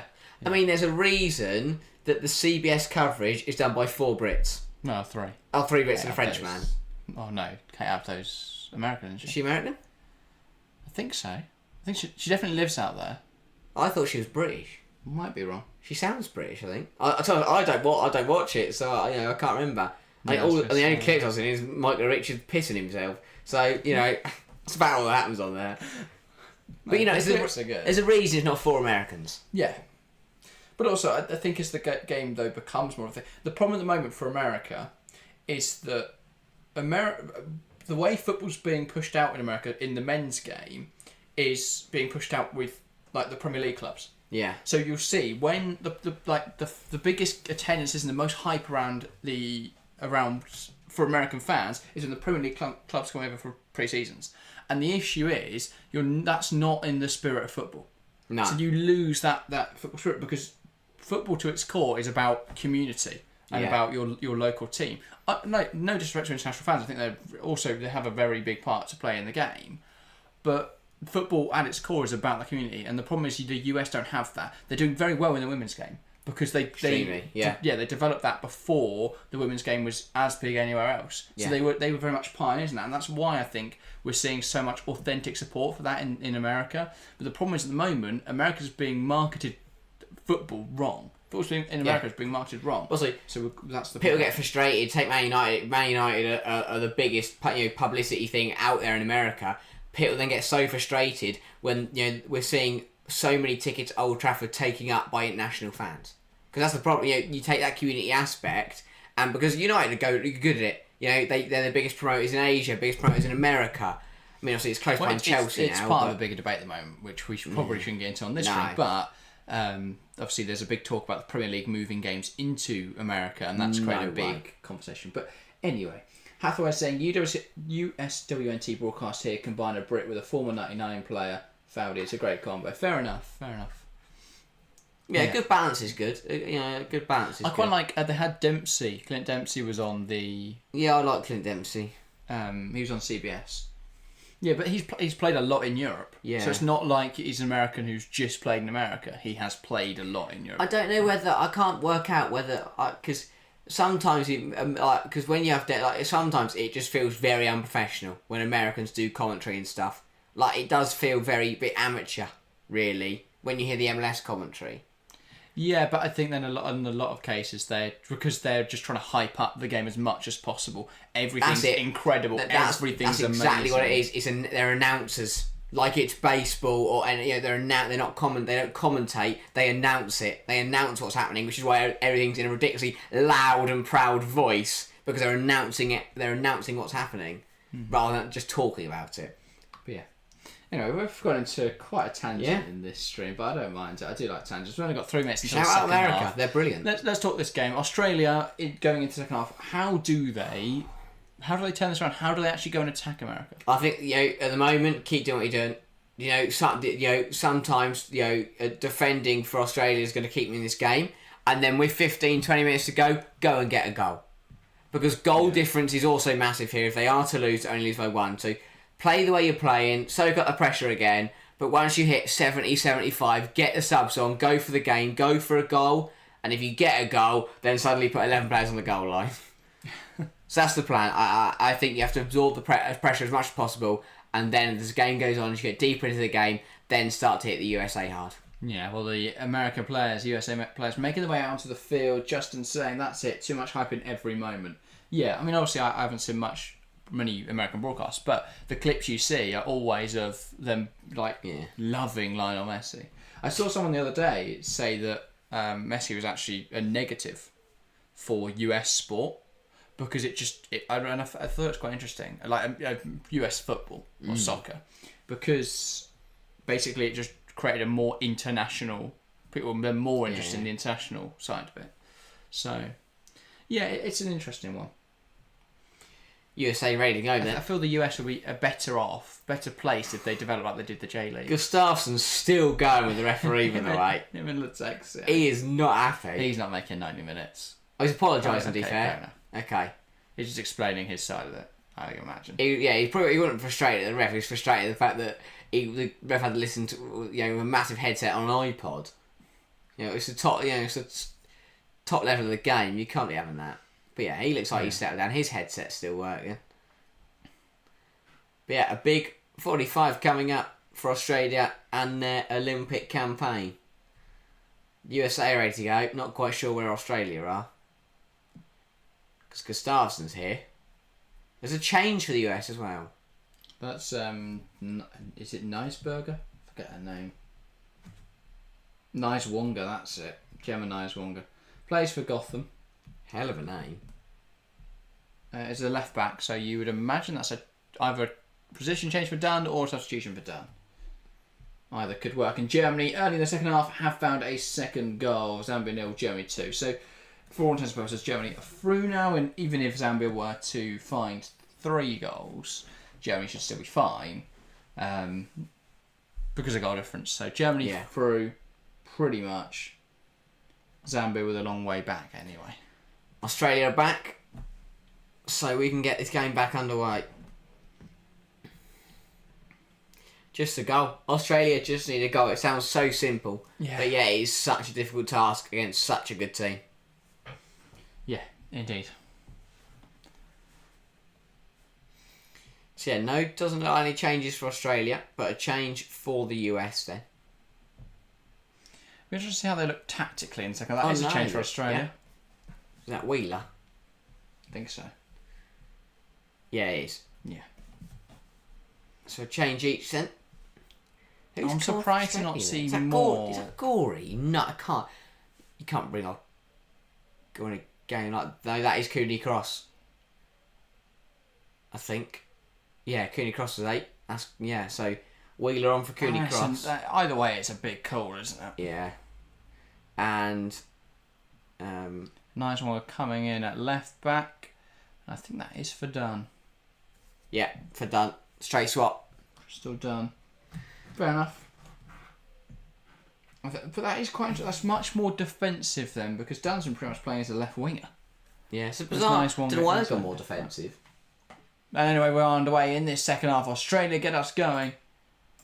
Can they bounce back? Can they peg the US back and see themselves through, or will the US be able to progress with a perfect 9 points? Would be nice. Fox. So who? Here's Gurma under pressure, and that's really good pressure there in the early stages here. Australia looking to show the US they're here to play now. So who would the US go through to play if they were to top the group? So if they are to top the group, it would be... Are they Group B? Yeah. They face Japan. Oh, what a nice game that will be. That'll be a really good game. Yeah. Probably their toughest test of the Olympics so far. Yeah, if they were to finish second in the group, they play second in Group A, which could be anyone now. Right. And Spain, who are they playing? Oh, hang on, because Lavelle's through on goal. Rose Lavelle, can she square it? She does, and that's really good defending there from Carpenter. I'm not sure about that one. It was a difficult one there because Lavelle was at an angle she couldn't have finished. Well, it was very difficult to finish from. She could have held on to that ball a little longer, but then that gives an opportunity for the defenders to get back in. She's not a goal scoring midfielder. Rose Lavelle, well, she's not bad, but I know, but she's not going to look to. Her first thought there was to not look for goal. But I think that's more because of the angle, to be fair, and probably because Sophia Smith's up front. But either way, they have got a corner now, and that's already been a route to goal once in this game. Ball in, but it's headed away. Smith will try and keep it alive. Does so well. Loops the ball back in towards the near post. It's a comfortable claim for Mackenzie Arnold. But yeah, you asked there about Spain. They play the third place side in either Group A or Group B. So either Canada if they win, or Australia if Australia draw and Canada lose. How does that work though? Why? That one side can top a group and get a third place team, and one side can top the group and get Japan. Luck of the draw, innit?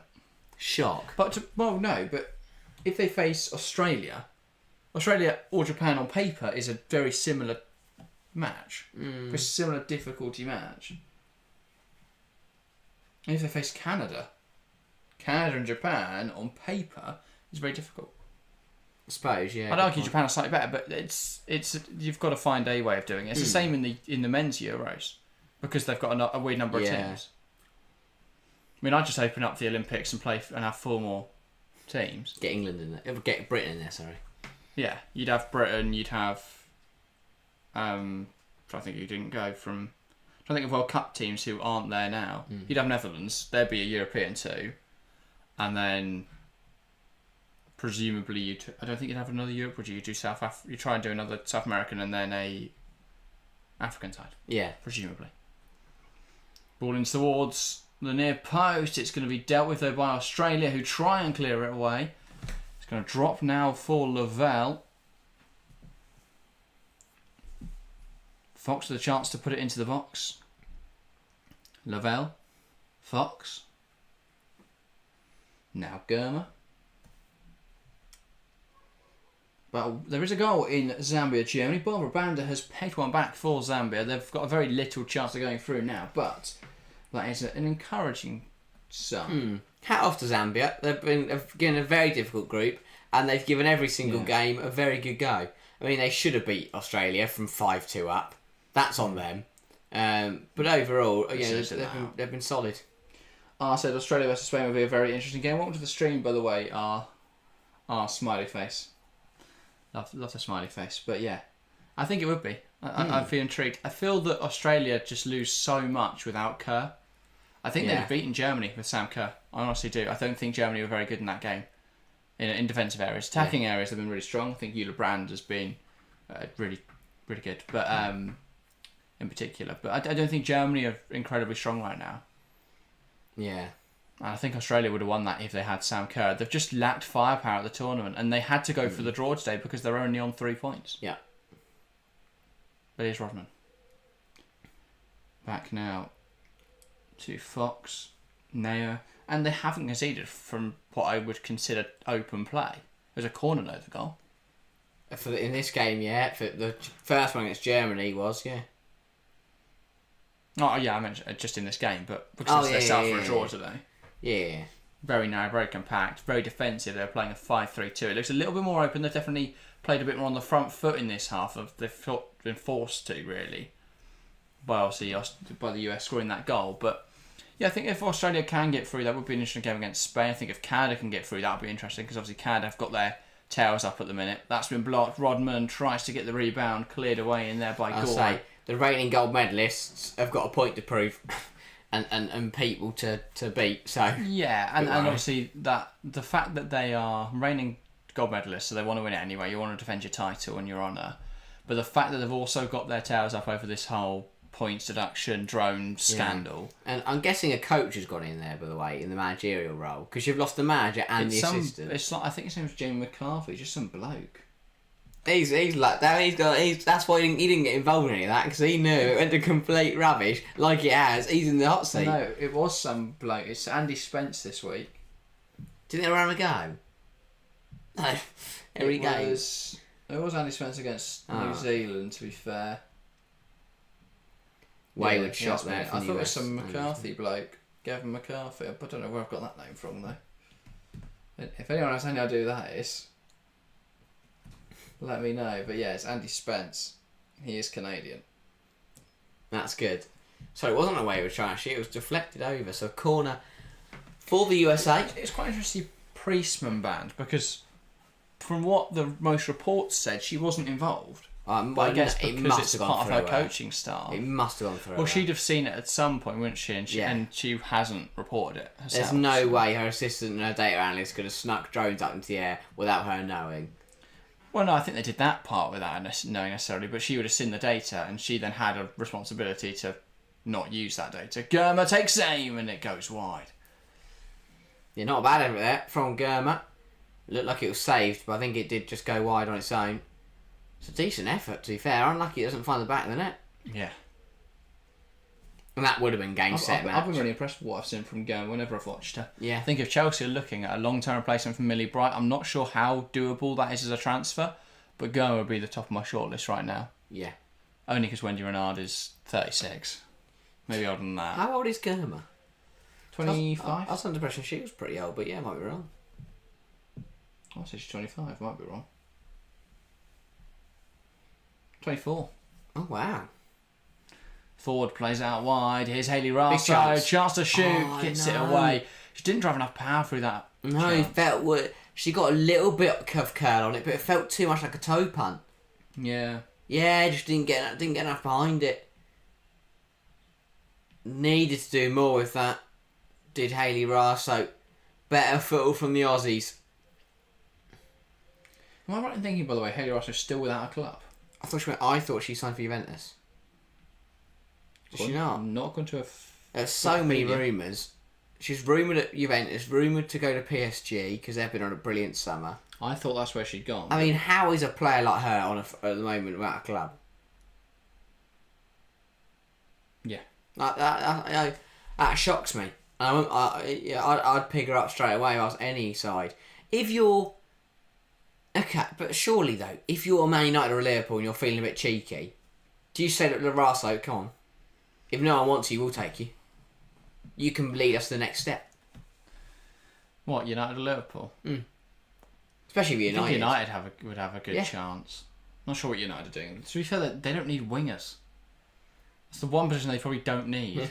They've got Hinata Miyazawa, who granted didn't have the best WSL campaign, but I think in the right team will be a top player. They've got Melvin Mallard. Play too often either. Who could? Yeah, true. Exactly. She had a few injuries, I think. Yeah, Melvin Mallard, who showed really good glimpses last season, just didn't play consistently enough. Especially now with Turland as well leading the line. That is a good deal. Have they still got Leah Goughton? No. It was Garcia who left. No, Goughton got renewed. Oh yes, Goughton did get renewed. Yes. So they've still got Leah Goughton, who was a fairly consistent performer for them last year. I don't think things are all terrible for United. Yeah, no. Coffee. Just that they've lost their starting defensive midfielder and captain. They've lost their goalkeeper, and they don't have another one yet. Yeah. But other than that, they're good. Justin asked, what WSL clubs do you support? We're both Chelsea fans, Justin. But yeah, we are always... Well, we try to be as unbiased as possible on these streams. I tell you what, Coffee is lucky. Yeah. That's another yellow for me. That, yeah. Goes over the ball clumsy. and puts her studs into Corey's ankle. Unfortunately, obviously, VAR can't check that because she's already on a yellow. Yeah. So they can't check second yellows, can they? That's right. Let Letexia get his iPod out again. Yeah. Australia with a free kick. But yeah, everyone in chat, feel free to tell us what clubs you support. Doesn't have to be WSL either. Can be anywhere. Wherever in the world. Could be a random team we don't know. Just inform us about them. Yeah. Might be a Tigres fan. That'll be no Tigres. What? You said a random team we don't know. Oh, right. Okay, yeah, no, good point. Isn't it? Yeah, you know what I mean. You know what the question is. Tell you what, I think there's a real lack of energy for US because they've got nothing to play for. Australia got on the ball in the first 10 minutes of the second half, much more than the first. There's a chance here the Aussies can get something out of this game. Here's Steph Catley. Torpy. Bringing it forwards, lifts the ball in there, it's over everyone. Will be kept. Oh, Watts just spun away from Carpenter. Yeah. Unfortunate there for Australia.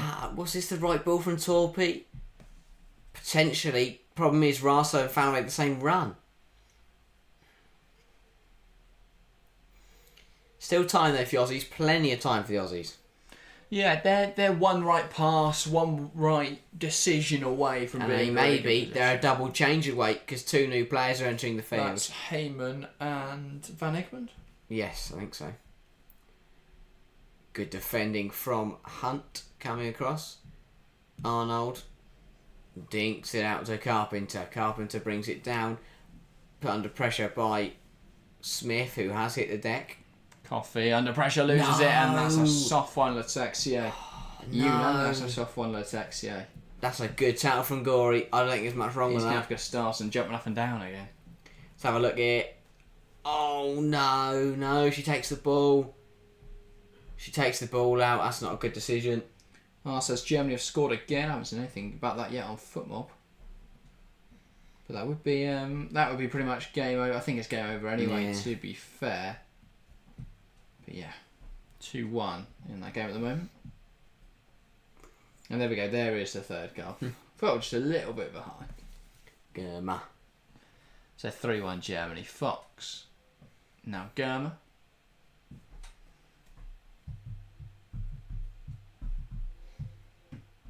Coffee.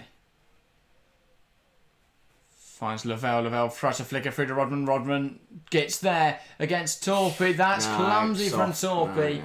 But nothing given. I think it looked worse than it was. Yeah. But as soon as you put your hands on the play, you no complaints from Rodman. Letexia very much waving that away immediately. Nothing wrong with that. Yeah, it's just silly from Torpy because she knew Rodman was there. That is clumsy. Hand put on the shirt. You could see those given. Gustafsson's not what's going on here? I don't know what's happened here. He didn't like the sub then and there. He didn't want to bring off Raso, I think. Wrong player. Something going on. Happy Banyan Tree, welcome to the stream, saying how USA looking. They're looking good, to be fair. They're looking really solid. Today's game, I don't think, is a good representation, good example. No. I think they look much better in the game against Germany, but tonight there is nothing at stake for the US. They are through already, so tonight's more of a free hit, really. They'll be hoping just to get through tonight without any injuries. Gorey, one of the players, making way for Australia. Double change of Van Egmond and Heyman. I think it was Rasso that came off. Yeah, Rasso. That's a big call. Because you're looking at 32 minutes where you need a goal and you're subbing Haley Rasso. No, I don't think Rasso's been... the front fair might have much to do today, but, Fowler had a shot, Rasso looked tidy. Haven't seen anything from Ford whatsoever. Kind of forgot she's on the pitch. Yeah. It's been another, non-existent performance from... Caitlin Ford. I think what the palaver was with the substitutions is that Gustafsson wanted to make sure that Torpy was alright before he went and made a double change. Yeah. That's why he was screaming the house down, telling everyone, no. He's a very animated man. I love it though, it's passion. It is. He clearly cares. Indeed. But he's also nice about it. Like, he's apologised to the referee, he explains things well, clearly. Yeah, Banyan Tree saying, you reckon Australians get a goal? As I have a bet on a USA win. I wouldn't say it's the safest bet in the world because Australia have a lot to play for today. If they need a goal, if they want to go through, so yeah, you may need a few prayers for that one. But yeah, I think the US are the stronger side, but they don't have anything to play for today. So that willpower for Australia might come through. Triple change for the United States. I definitely saw Williams in there. We've cut to Gustafsson. This is animated once again. This is giving medals, isn't it? Appearances, so people can get medals at the end of it. Yeah, but also minutes. Half an hour on out for 3 players that haven't played too much. It looked to me like Kreuger, Williams, and I didn't see the other player. Is that Albert, I think? Number 3. Yeah, it was number 3. Yeah, so that's a fullback change. Kreuger presumably for Fox. That'll be Williams through the middle, presumably for Swanson. And then Albert somewhere in midfield. I'd guess could be for Lavelle, could also be for Coffey, because he's on a yellow. So it'll be interesting what Hayes does there. Anyway. And the bigger headache will be who starts next game, because will Sonic continue at centre half, in which case who replaces Coffey in midfield? Yeah. If they push Coffey into midfield, then who comes in at the back? Is that do they go Polkinghorne then? Potentially, yeah. Here come Australia shots, and it's blocked by Germa. Rasso Rasso hasn't come off. Yeah, Number 16, Haley Rasso, no? Well, the graphic definitely said Rasso. Rasso definitely walked off. It wasn't Rasso. It was Torpy who came off, apparently. I will say he did change it in the end. Yeah. So Wheeler's gone left back. I think so. Yes. Ball long, and that's something for Ford to chase, cleared away by Fox. I think that's what Gustafsson was saying. If Torpy's unfit, then Rasso needs to stay on. Banyan saying, why Australia, who needs a goal, taking off players who haven't played all tournament for players who have played all tournament for players who haven't? Well, because those players haven't scored goals. It subs in to be impact. Fair, yeah, and Heyman has played a fair few rotation minutes of this tournament and looked fairly decent. She came when I scored the winner, didn't she? Against Zambia. I want to say so, yeah. But to be fair, there was a lot of goals in that. There was. That last 40 minutes. Wheeler's played quite a bit. Yeah.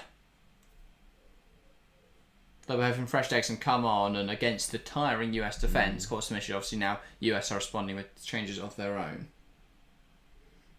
But yeah, and it could be tactical. In often cases it is. This doesn't look very tactical, so they're still in a 5-2-3, Australia. But obviously what they do have the option for now is a fullback with Catley playing at left back and Wheeler playing midfield and go 4-3-3, which you'd think they'll do in the next 20 minutes. Yeah. 15 minutes. Justin Williams saying Rodman looks to be back here as first option. Oh no, Rodman looks to back heel as her first option. Good feet. Yeah, as I was saying earlier, she doesn't take players on as well. So when she goes one-on-one with a player on the touchline, she will turn around and look to bring others into the game rather than take players on. But if you get her in behind, she'll happily run in behind. This was really tidy from Rodman. Lovely little turn. Not a great shot, Swanson. though. Was that Swanson? Yeah, number 9. I didn't mean Rodman either, I thought it was Smith. I was going to say Rodman has pink hair. Yeah. It's because we're talking about Rodman. Trying to put a ball into the box. Can't keep that under our control. Coffey clears it forwards. Now here are Australia. Ball swung into the box. Heyman's there. Can't quite meet it. Fox lets it run, and that will be a goal kick. Someone's got to gamble. You need a goal to stay in the Olympics. Ford's got to gamble on this at the back post. Put pressure on Fox, then Fox either can't leave it, or she does leave it and you score the goal. Yeah. Got to be sharper from Ford. Not been good enough. Again. She had a quiet WSL campaign, didn't she? And then she's come into this tournament and hasn't exactly set the world. Here comes the triple sub then for the USA. It is Albert, it is Williams, and it is couldn't see the last one. Kruger, I think. Kruger. Coming right back. So yeah, Williams. So Rodman off, Fox off. Rodman's a bit of a surprise. That'll mean Williams plays out wide then. Third Rose And Lavelle. then that is Rose Lavelle. So they are trusting that Coffey won't get another yellow card then. So Lynn Williams coming onto the right flank for Trinity Rodman. And then Rose Lavelle replaced by Albert in midfield, and Kreuger coming on for Emily Fox out right back. Yeah, USA just seeing this game out now, awarding minutes to more players. 25 to go then, Aussies chasing the game.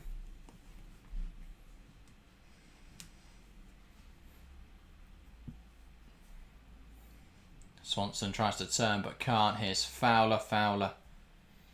Plays it to Van Egmond. Carpenter tries to go forwards and they can't hold on to that one. Out of play for a US throw. I still think there's something to come in this game. Whether that's Australia pushing for it too hard and US getting a second goal, or whether that is Australia finding a level, I still think there's a goal in this game. Fair enough. Whether or not that comes to fruition or not, Yeah. who knows?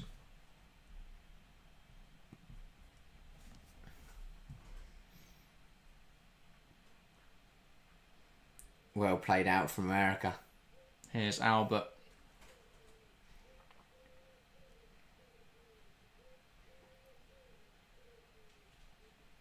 Lovely football from the US, holding on to it well, but then it is picked off. Ford wins it back. She's pulled down by Albert, and immediately the substitute picking up a yellow card. The issue this creates now as well is that both midfield players in there, for 2 of the 3 in midfield for the US, now on yellow cards. You know, you got to survive 25 minutes. Yeah, and those two can't make a bad challenge. No. I mean, technically, why forget her name? Coffey can, because she's already on a yellow. Yeah. She's already suspended, for the next one, so.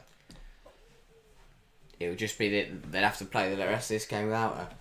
Yeah, ball in from Steph Catley in towards the back post, headed up in the air, kept alive, ball across the box, and it's cleared. Had to be cut back out further. For a corner, is offside in there anyway.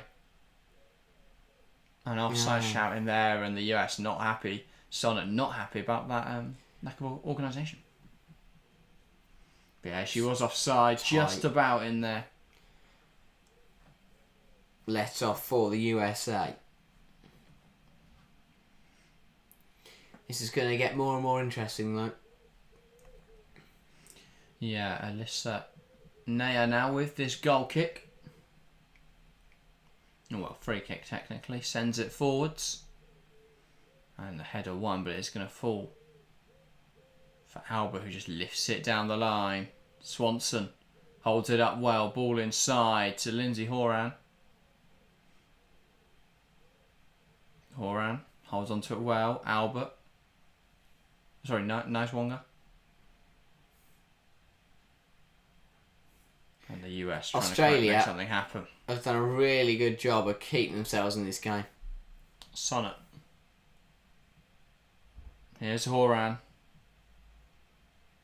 Tries to slide the ball through, doesn't quite come off. That's poor in there, Not though. there. Strike from range. It's tame. Very tame in there. Did take a nick, though. It will be a corner. Kane says, do you think it will stay 1-0? No, I think there'll be a goal at one end, at some end, Caden. Not sure which. But do you think we'll see a goal? I think we're... I don't know. I it's a tough one. I think Australia will give it a good go.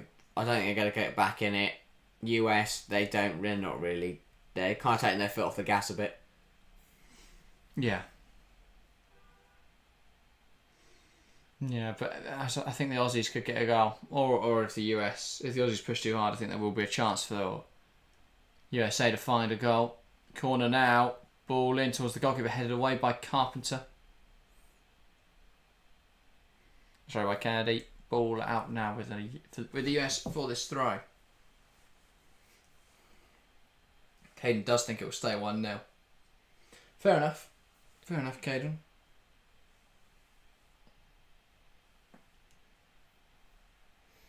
Yeah, I mean, US are kind of just running down the clock at the moment.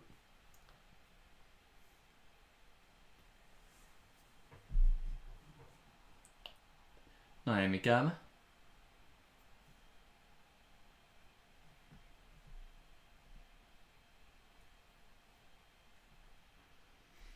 Plays out wide to Kreuger. Kreuger down the line. Horan holds up well.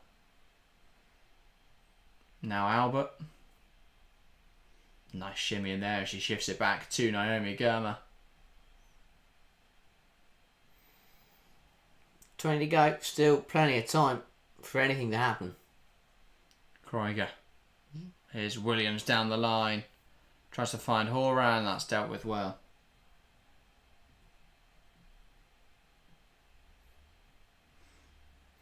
Yeah. Feels like USA with the subs last 5-10 minutes just got worked their way back into the game.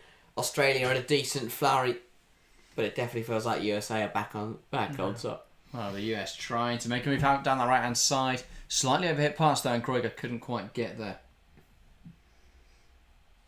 Jamala Kate went to the stream saying hopefully a last minute equaliser by Heyman. I mean, yeah, for Australia it doesn't matter what minute it comes in, just that it does come eventually. One goal is all they need. Yeah. Oh, good football. Heyman's run the wrong way. Miscommunications, things can cost you, like that can cost you. Yeah. Caden asks, are you streaming the France game? Unfortunately not, Caden. We wanted to do 2 games today, but with the way we wanted to definitely do this match, and obviously since it's the middle game, it's very difficult to stream back to back. Not only because it's difficult and tiring, but it's also the streams should overlap a bit. So yeah, we've decided we won't stream later. However, on Saturday for the quarterfinals, we are hoping to do 2 games of those, and then obviously we'll try and do both the semi-finals and of course the final. So yeah, a lot of streams coming up. Then we've got about a month without any streams, I don't think, because for the rest of And August the there isn't final. much football. Oh yes, of course, bronze final. But there's not a whole lot of football between the Olympics final and then the start. I think the next year of that will be Arsenal's Champions League qualifier at the start of September. So a couple of weeks there without any streams. But of course, there will still be frequent videos, and we'll be really getting into the swing of WSL after that, with the championship returning and with our previews coming. So look out for all of those. Still a lot of content in the next month, and then obviously we're into the WSL, which is when we start streaming constantly. So yeah. Look out for that. But I'm very excited for the domestic season to come back. I'm loving the international football at the moment, though. Cannot complain. Yeah. Shame we didn't have a World Cup this year. So obviously we started streaming on this channel. We did actually stream the World Cup on our other channel. We started streaming on this channel though in November time. I think it was November. So we didn't do the World Cup, but obviously we will be here next summer for the Euros. Yes. Well, we will hopefully, unless we go out to watch England or something like that, we'll hopefully be covering every match. So look out for that. But yeah. Ball forward from Australia out of play for an England throw. USA. USA throw, sorry. England Got on England the on the line. line, yeah. And this is the calling break. 17 to go. What a random minute. Oh no. Oh my god. It's been an absolute... So Never Latexe is thirsty, but this... Well, I guess with added time, this is probably more... I don't know. But yeah. So, for Australia, this is going to be more of a tactical break. Yeah. This is where they'll make the change. You can see there, Gustafsson there. Tactics board out. Everything ready to go. Let's see what happens. He's here for he wants a medal. He hasn't turned up to piss about. Yeah. He wants to get through. Happy Banyan Tree asking what's happened. It's just a cooling break because of the heat in France today. They are having cooling breaks within both halves, which has been called at a very random time. I mean, halfway through the second half is the 67th minute. No, I was going to say. Add 22 to it's 67. Yeah, 67:30. It's halfway through, so we're 8 minutes late. I'm guessing they're accounting for added time, yeah. but unless they're adding on 16 minutes, which they might. God. They did earlier for Brazil, Spain. So They they might. did, but nothing that major has happened. Apart from, No, I don't think anything. I mean, Brazil, she's Spain. dressed as a Statue of Liberty. So She's not just she's got no. Oh, There's there's another statue. one to the right. You're getting shown We're going up. back to her. There we go. The She's American. got it on her head. Yeah, in an American suit. That's enough for me to call it the Statue of Liberty. It's commitment. I'm not sure you've ever seen the Statue of Liberty. It's not. It'd be great if it was a full American suit. That would be good. The Statue of Liberty just dropped. 15 minutes plus additional time to play. Australia are chasing a goal to stay in the Olympics. Yeah, 1-0 USA with very little time to go. To be fair, 75th minute, so quite a nice last 15 plus additional time. The text is going for the plot line. And Heyman. Oh, it's a poor pass. Got to do better than that. Australia have had just 2 shots to the US's 15. That's the problem. You don't score if you don't shoot. Oh, and overcomplicated from Carpenter. Can they make something happen? Ball into the box from Swanson and Horan just out of her reach. Yeah, let off there. Carpenter trying to do too much, trying to take on too many players. And nearly, we got let off in the end. But the fact that Horan couldn't get on the end of that.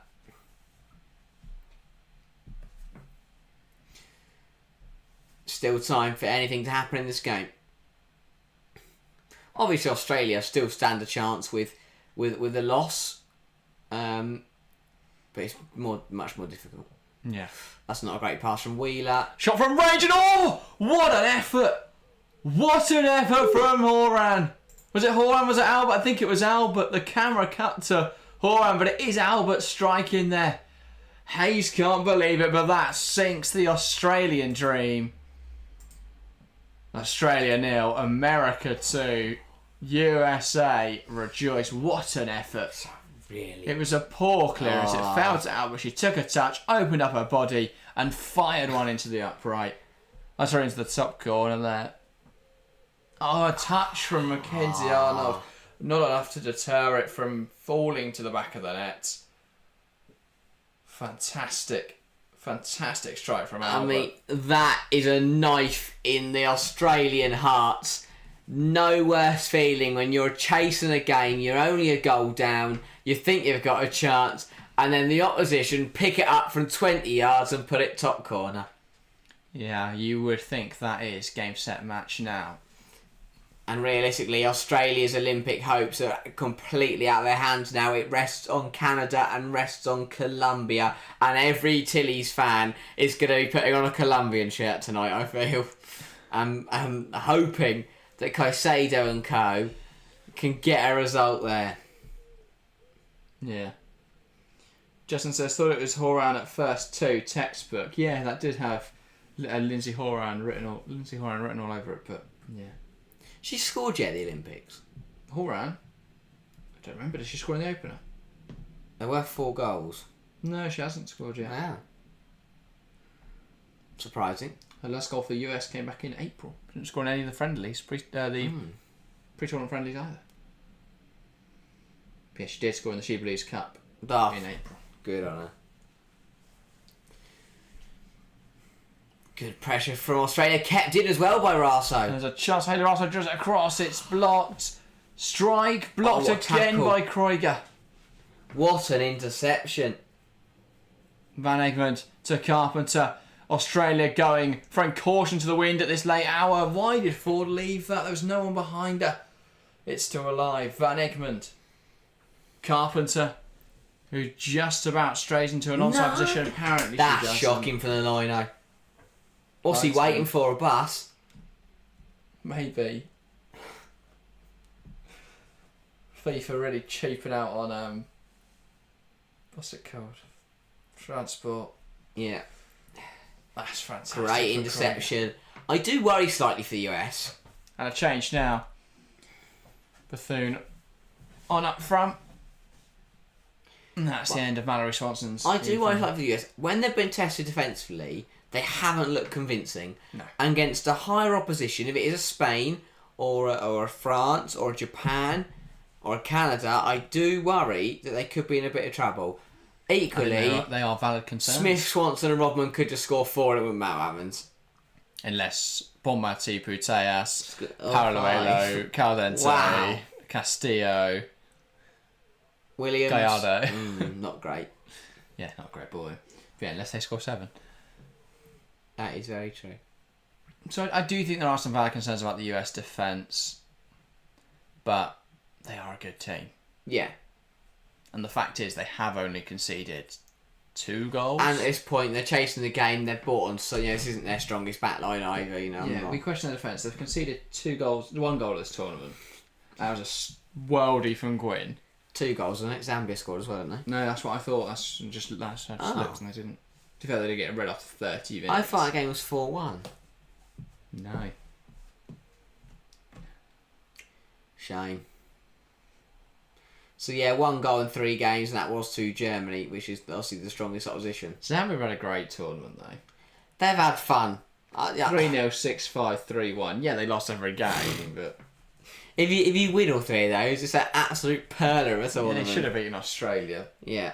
Then it would be in a different situation where Australia would have to win here, and Zambia would have holding on to a draw against Germany. Yeah. Whereas Australia, so for Australia now, saying that they've probably lost this game, they need to hope that Canada do not win. Yeah. Simple as that. Again, sounds so easy. When you forget that Canada are the reigning gold medalists and they've won every game. They do use drones, so maybe it'll actually take it away.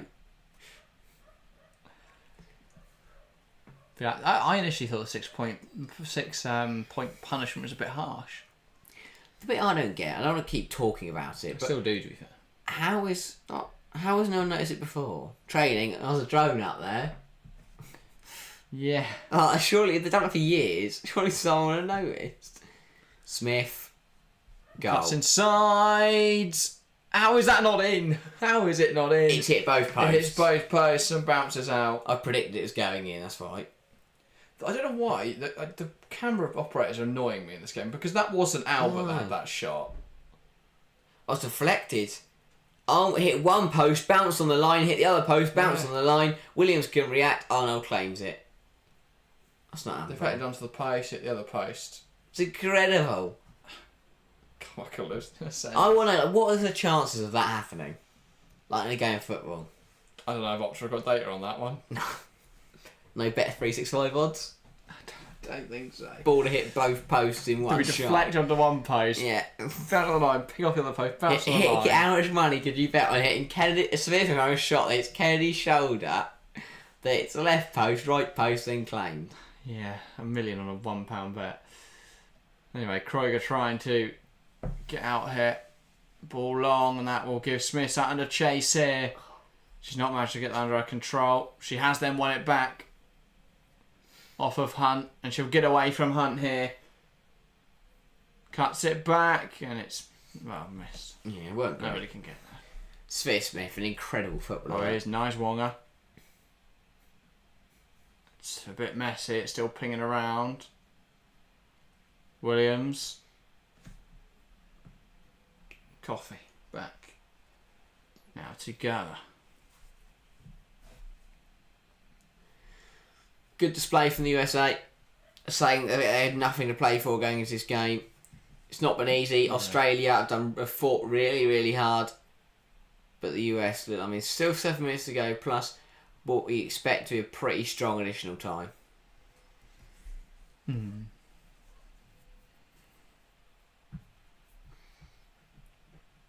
Japan up next for the USA. That's a tough test. That is really tough test. So it's straight into quarterfinals after the group stage. So one win puts you in the semis, and then that gives you a chance of winning a medal. It's very difficult to not win a medal if you get to the semi-finals. And then for Germany, it is a contest against 2 of Group A, second in Group A, which at the moment is France. That could be Colombia. Wow. That could be Canada. That could be New Zealand. It could be anyone. It's not going to be New Zealand. No. But obviously if Canada win and France win, it'll be Canada. If Colombia and France both win, it'll be Colombia, depending on goal difference. Yeah, there's so many different Change for Australia, Yalop. Who is Yalop coming on for? She is going to be coming on for... We don't know. Looks like too late now for Australia to get any serious comeback. They can score 490 though, and then hope they get an hour added on or something like that. Well, just in case you thought this went in a minute ago. Goal line technology is rolling. GLT. Who abbreviates goal? Just right, goal line to GLT. Sounds more like a BLT. I knew that was coming. But yeah. Eden says, even with this, Australia will qualify without conceding more goals. Well, they've got to hope Canada's still got to play. I was going to say, it depends. If Canada win, they'll have a higher goal difference than Australia, and Australia are behind Brazil on goal difference. This is what I'm saying. If Australia hadn't conceded 5 against Zambia, tonight wouldn't matter. They'd be through because they'd be ahead of Brazil. But alas, they conceded 5 against Zambia. If that was just a 2-0 win, they'd be fine. But they can still go through if Canada don't win. So even if Colombia needs to draw with Canada, Canada won't have enough goals. Ooh. Happy Banyan Trish is 3-0. Not yet. It might be about to be. We are a little bit behind Happy Banyan Tree. I got a notification for 3-0, then they corrected it, so I imagine someone's pressed the wrong button twice. That might be what you're referring to. Yeah.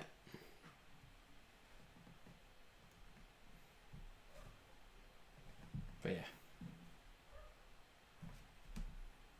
Throw in to Australia. And this is the Albert strike. It's an absolute perler. Yeah. Couldn't hit it nicer if she tried. Arnold's unlucky.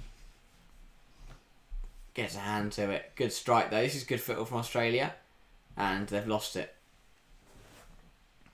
Lovely ball out to Smith, who's in complete control of this front line.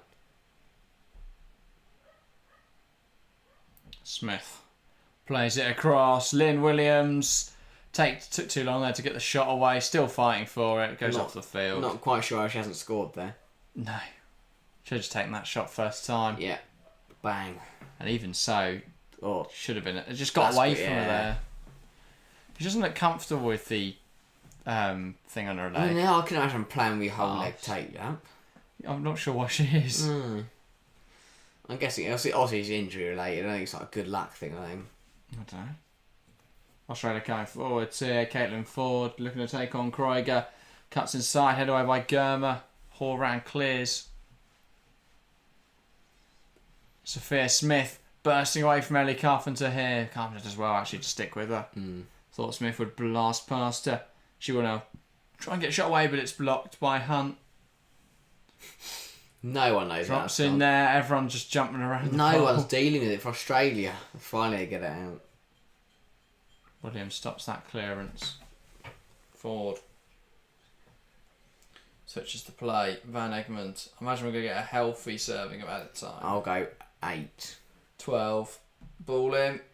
Headed away. Someone's off the shin pad as well. A lot of people keep losing equipment.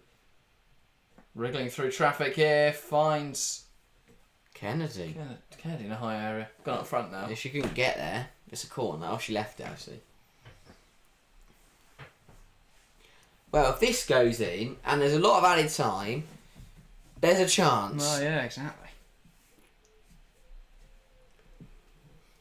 And I mean, we've seen some incredible added time drama already at this tournament.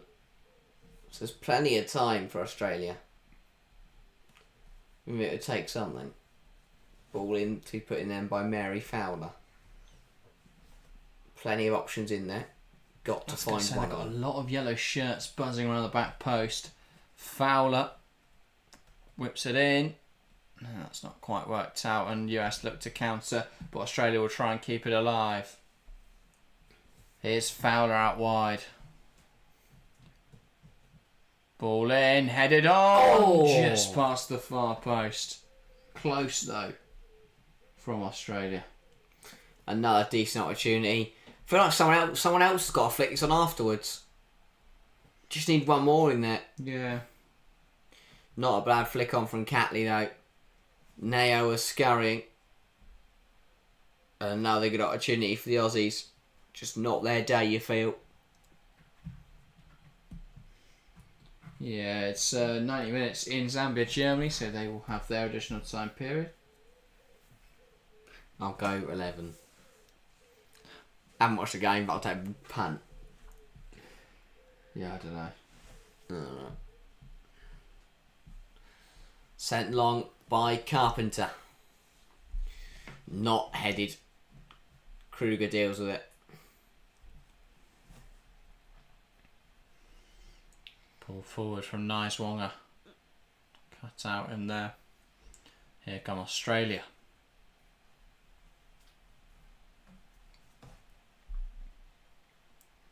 Ball drilled out wide. Fowler, good touch, but does end up knocking that into the defender. 7 minutes of additional time. I think I said 7. You said 8. Maybe. Someone run it back. Let us know. But yeah, no, I, that's the most moderate period of added time I've seen all tournament. Fair enough, FIFA. Ball in, it's blocked. It's still high. There's not been 7 minutes of stoppages. There's 2 minutes for a water break. That's about it. A goal, I guess, as well. Forward ball in, headed away by Germa, kept alive by Catley, but then it's cleared away. It's going to drop now for Hunt.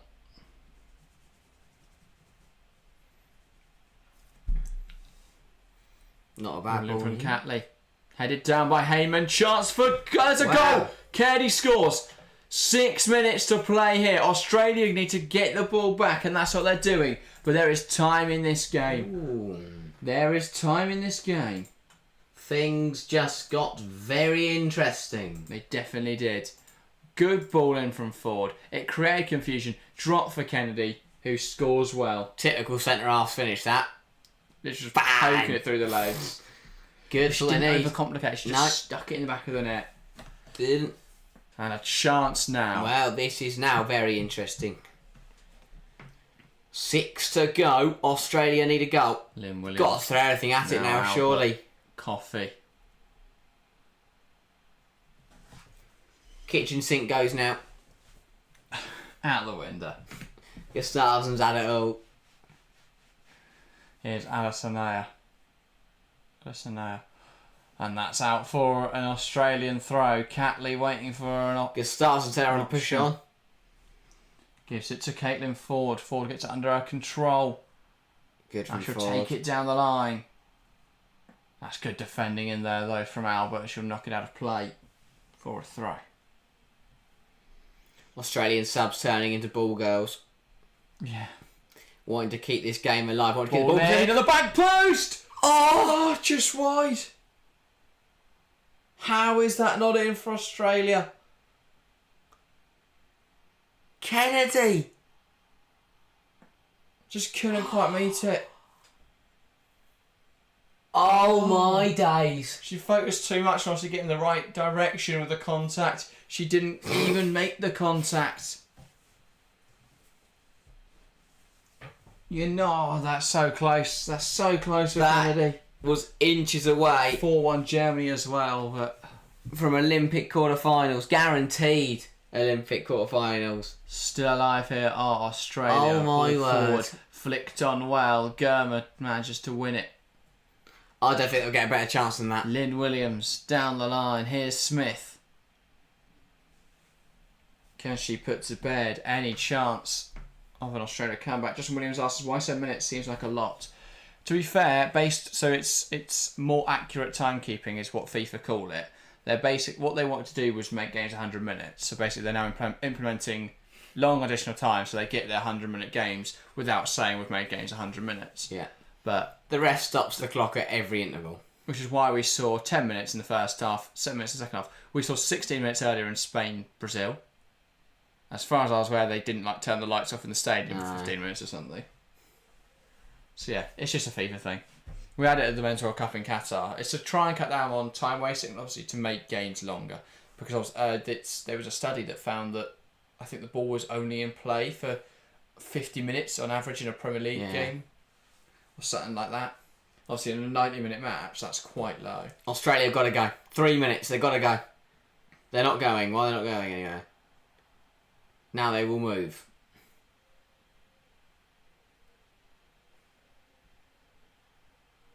They try and play the ball forward, Australia. But they can't. And now it's one back, Albert.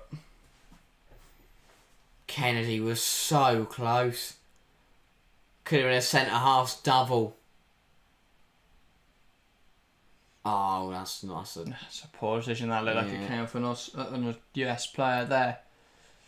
2.5 minutes to go for Australia. I do love when teams just stick a centre half up front. It's quality. I can't believe she didn't score the second. Yeah. We have got kick-off, by the way, in Colombia, Canada. This is why we can't back, stream the forward. Late games. Catley. Kennedy again. Kennedy in a high area. Yes. Against Kreuger. She's turning him in. Brilliant. Inside her out. Kennedy fighting for it. That's great defending from Kreuger. Yeah. 2 minutes phenomenal. now. Superb shift from Kennedy up there. This is that goal. The first one was great. Brilliantly, and then the second opportunity had to go. So close to glory for Australia. Not gory. Well, Nia's taking the time of this goal kicked and whether this will be added on to the additional.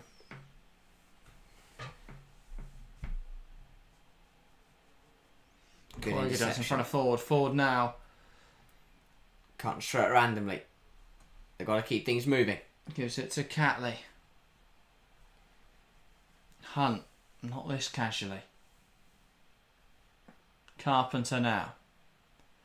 Tries to put it in there. It's bad from Albert. Can't get it clear. Heyman fighting for it. Sonic gets it out. That will be an Australian throw. 1 minute.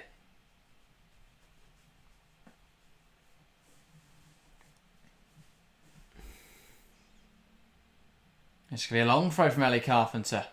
Has she got one of these? Up her sleeve. Ball thrown in there. It's Corner. out for a corner. Huge chance. And another chance for Australia to put the ball in the box.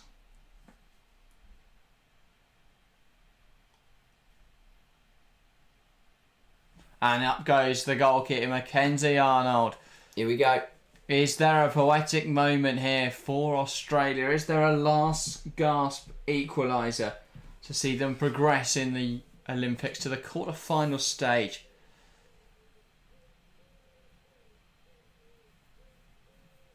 Catley over it. Ball in. Swung in there. Punched away by the goalkeeper, Naya. Fowler will keep it alive. Ball smashed out to Catley. Gets under her control. Tries to dummy it twice. How is it offside, Lino? Why is he giving it though? Check it later.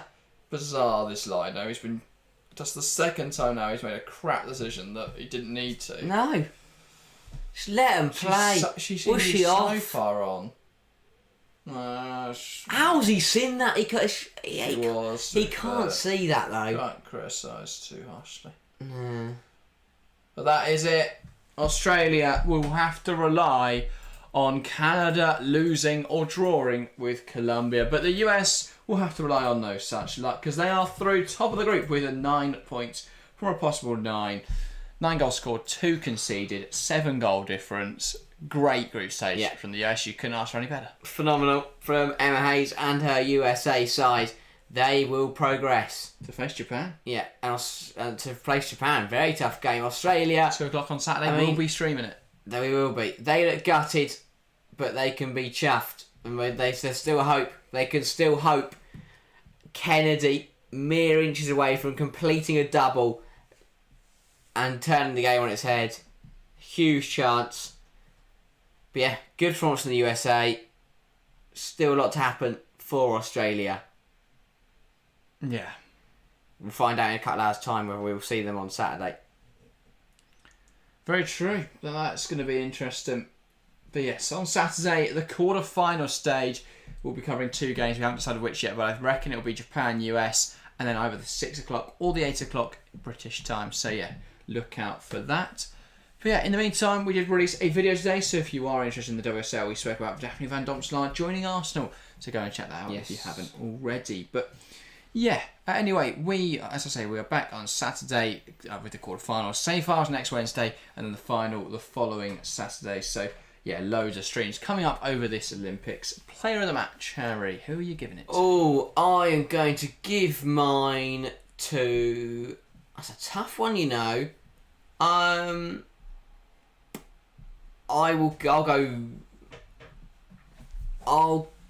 sorry, I'm really struggling with this one. I'm going to go Horan. Why not?